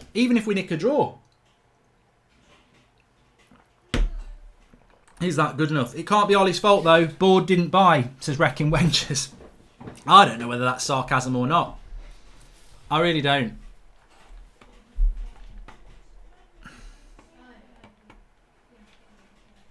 I don't know.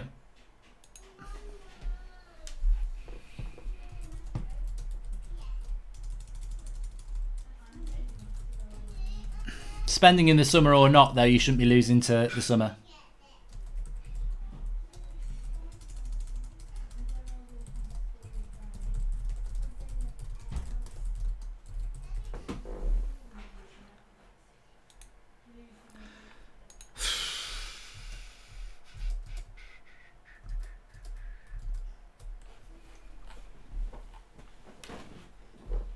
Well, I've got Newcastle fans bantering me now. I bloody hate magpies, them bloody black and white duck bird things, whatever they are. Bad luck.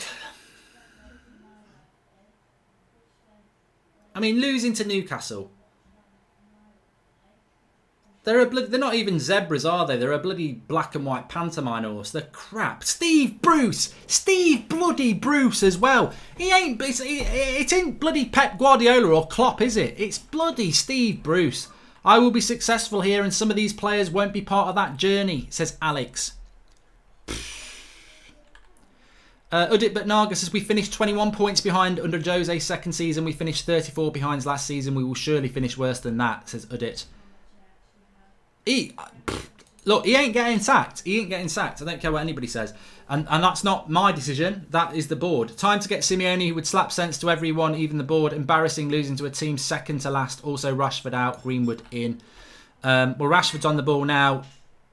They're scared. You know what? These players are scared and out of ideas. They haven't got a bloody clue. That's the problem.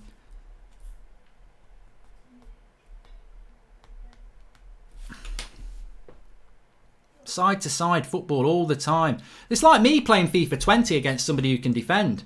Fred's just hit one from 35 yards. That's embarrassing. That is a waste of a football. Announce Maguire on the reel. I think Ollie is done, says Dalrak Laboy 10. Sorry if you've said before already, Mark, but surely you have to be Ollie out now. Under no circumstances should you be losing to an awful Steve Bruce team. Lincoln, I'll tell you where I am on Ollie on my match reaction because there's still 10 minutes to go. Ollie out. People are going to get what they deserve. Enjoy this cycle of sacking managers. Impatient fool, says Lincoln. Yeah, but Lincoln, I'm gonna stick up for the Ollie outers here, and I'll stick up for Ollie inners as well.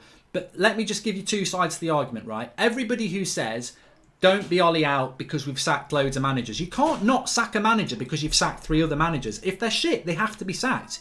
You can't not sack a manager because you've sacked other managers. Because that's stupid. Because what if this manager actually needs the sack? So that I would say about that. What about defending the Ollie inners? Well,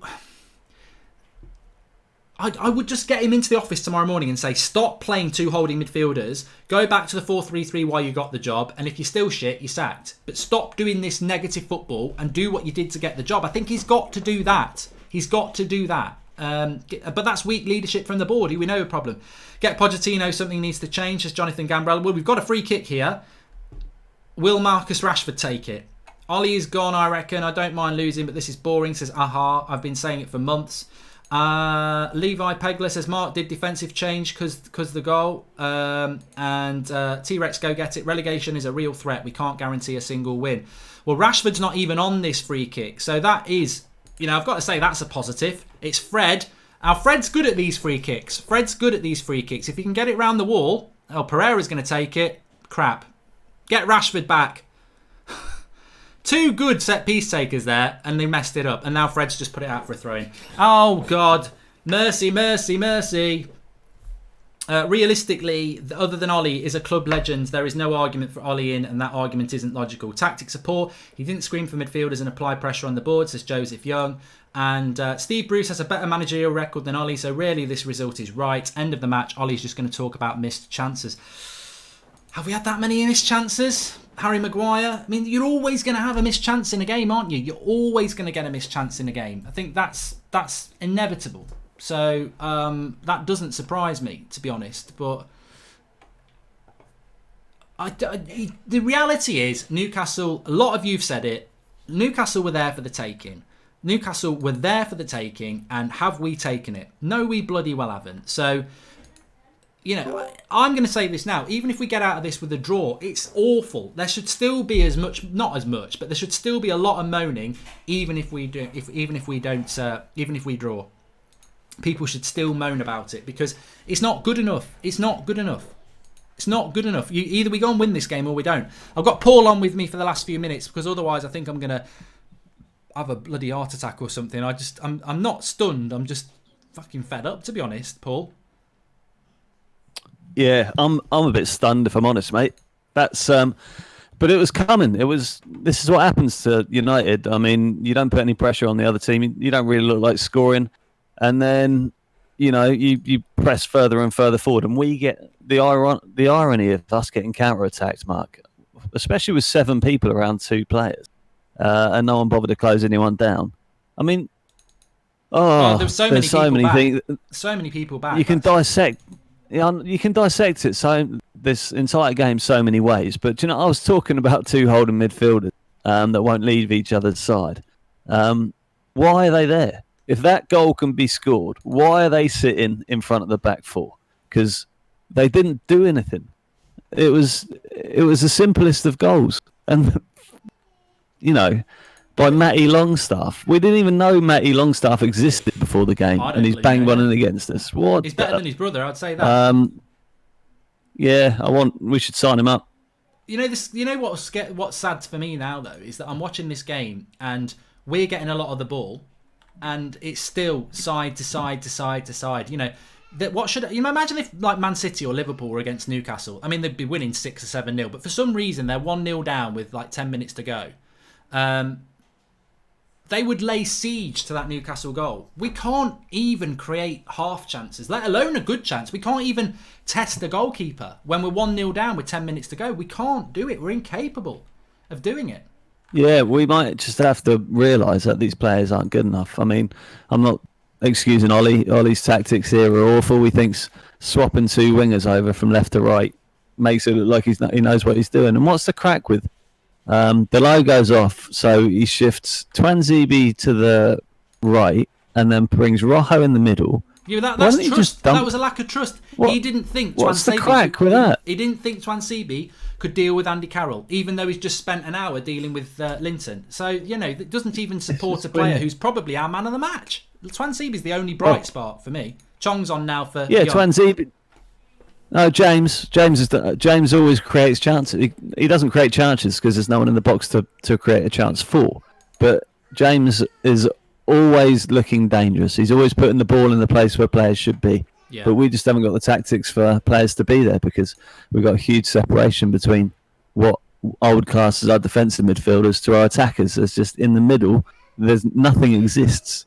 So we can't. There's no fluidity for the transition. Our transition is a big long ball. If you think about it, or not excusing Ollie's tactics because at the moment there isn't any. The players that we have. We might just have to, every time a player doesn't play, they're the one that's going to make us better. We've done that. We've done all of the players. We've put Fred in there. We've put all the players in there that we can put. We've rotated all the players through the team that we can to try and make us play better and transition better and play between the lines better. We've used all of our squad and we don't look any better in any game. So we might just have to face up to the fact that this is our level. This is it for the season. We don't concede many goals because we spent £130 million on our defence. We don't score many goals because we didn't spend any money on our attack and we got rid of loads of them. So, if you put it like that, then should we be surprised? I know we are, because we're Man United. We should be slapping this team. But I think you're spot on with that, though, it's Paul. I think you're spot on with that, because there is, with regards to the playing staff, which is why I've spoken about it a lot, with regards to the playing staff, there's absolutely nowhere for us to go now. You know, we know Matic is shit. We know Matt is a waste of time. We also know that Fred is probably a flop. We also know what we said at the start of the season, that Pogba is inconsistent, but is massively, you know, he can't do it all on his own, even though he's injured. Martial, a lot of people called him lazy. He's the best we've got. He's injury prone. Rashford's done. Lingard's done. They're just, you know, but the thing is, you can't just say the squad's not good enough, because it still reflects on the manager and the board anyway, because it's the 4th best paid squad in the world. So, you know, something's got to give. Yeah, not this season though. This season's a washout. If Ollie gets the sack, then who are we going to get in, and what are they going to do with this squad? How are they going to, you know, tactically we could be better, but do you know who we need now? Ironically, the type of manager that we would need is Jose Mourinho. Coming in with a rigid system that he tells everybody to do exactly what to do and when to do it. Because at the moment they're clueless, and the hangover from three different managers. Well, maybe, yeah, it is, but it's just not working. No. It's mental. Well, look, we are what? Good points from Paul there, but we are like, what? We got 3 or 4 minutes left of till full time. We've got match reaction with me coming afterwards. We've got fan cams as well, which are going to be very interesting. And McTominay and the goal scorer Longstaff are having a bit of pushing about here, but it doesn't help, Scott. I think at the end of the day, it's a little bit too late. It's like it's two toe rags going at it, isn't it? It's this what you see at 2:00 outside Witherspoons. Yeah, but I don't know. It's disappointing, Mark. I'll leave you to it. And yeah, good luck on your match reaction, because it's not going to be pretty, is it? Fan cams are probably going to be pretty brutal as well. But yeah, we'll have to see. All right, mate. I'll speak to you in a bit, and cheers for popping on for us. Cheers, buddy. Catch you in a bit. We've still got a couple of minutes to go. Please subscribe if you're new. Bottom right hand corner, we have got the fan cams to come in as well. Let's have a look at some of your comments. When United play each week, you should paint a wall and go live, so we have something more exciting to discuss instead of our games, as Luke Ledger. I think for the next game, obviously Liverpool will be exciting, but Norwich and Bournemouth probably going to be boring, so I thought we'd talk about my 50 favourite shits, followed by my 10 worst sickness bugs. And then maybe the week after that we can do worst bouts of flu. Camyar 1990 says, I'm supporting United since 96. This is the worst team I've ever seen. Alexander Butner and Obertan are better players than this players. Luke Ledger, yeah. Ollie Masterclass in 2 weeks, calling it now, knowing the way this is going with City losing 2.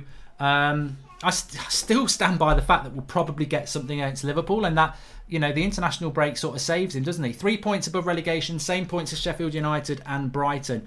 The reality is, and I'm going to keep that back for the match reaction because it's a good point. Spitfire Dubstep says 3 points above relegation, same. Yeah, we've read that one.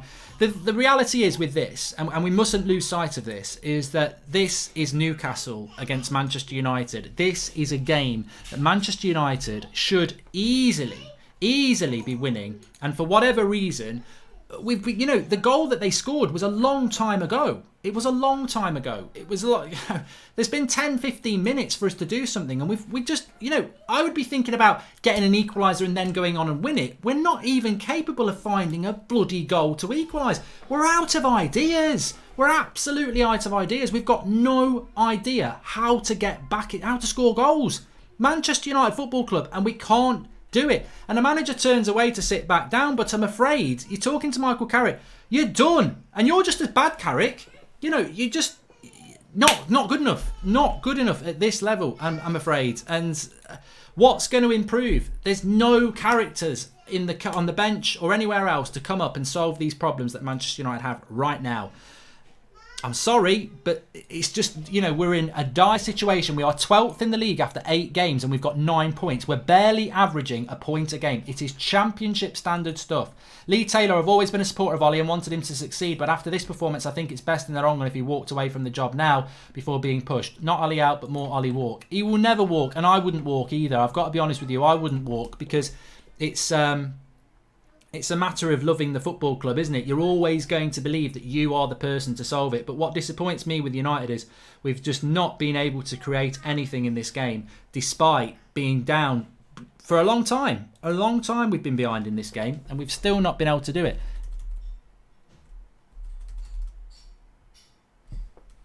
Match reaction. I'm just putting up this stream in the link in the video description now. Straight live after this. Is there a way back? I don't think so.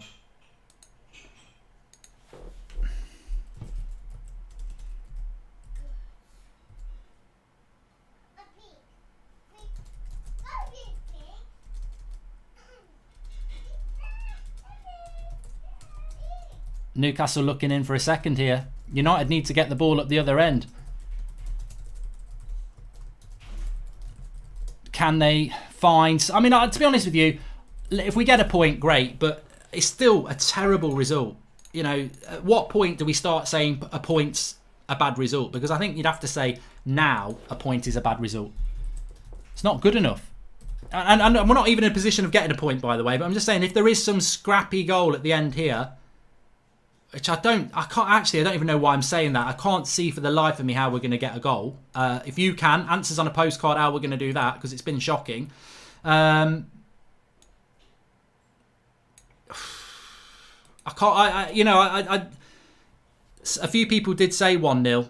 I just despair. I despair to the deepest points of despair. I despair at this. We have got fan cams coming in. I've got my match reaction as well. Oh, for God's sake. Goldbridge World. Fuck off. United putting a cross in here. Is there a chance to just get something? A draw, salvage a point? Pereira's going to put it in. Pereira should have been on crosses from the bloody start. Paying so I can say thanks to those away fans, says Dean Reynolds. This is horrible, Mark. Thanks, Dean. McTominay's just gone down clutching his face.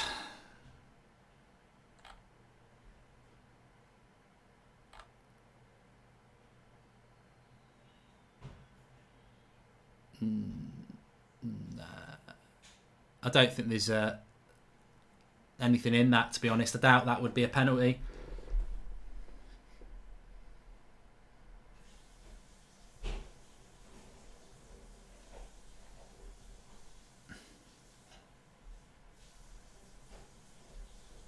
McTominay's not happy. Ollie's not the solution, in my opinion, says Adam Matthews. Well, look, use that aggression, McTominay, and get on the end of it. And Andres Pereira's going to put a cross in here. De Gea's coming up, 94th minute. Everybody's up to try and get a point at Newcastle. We're the banter fans. We're the banter fans. Come on. Cross comes in from Pereira.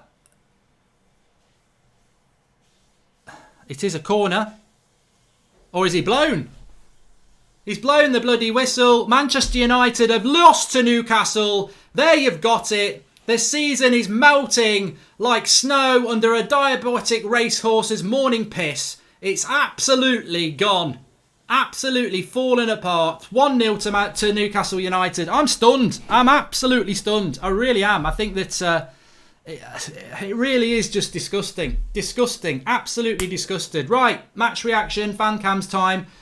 My feeling on... Matthew McFadden says, in 2012 I went to Liverpool and got a fatal level temperature within minutes of being there, and I can say it was more fun than seeing this game.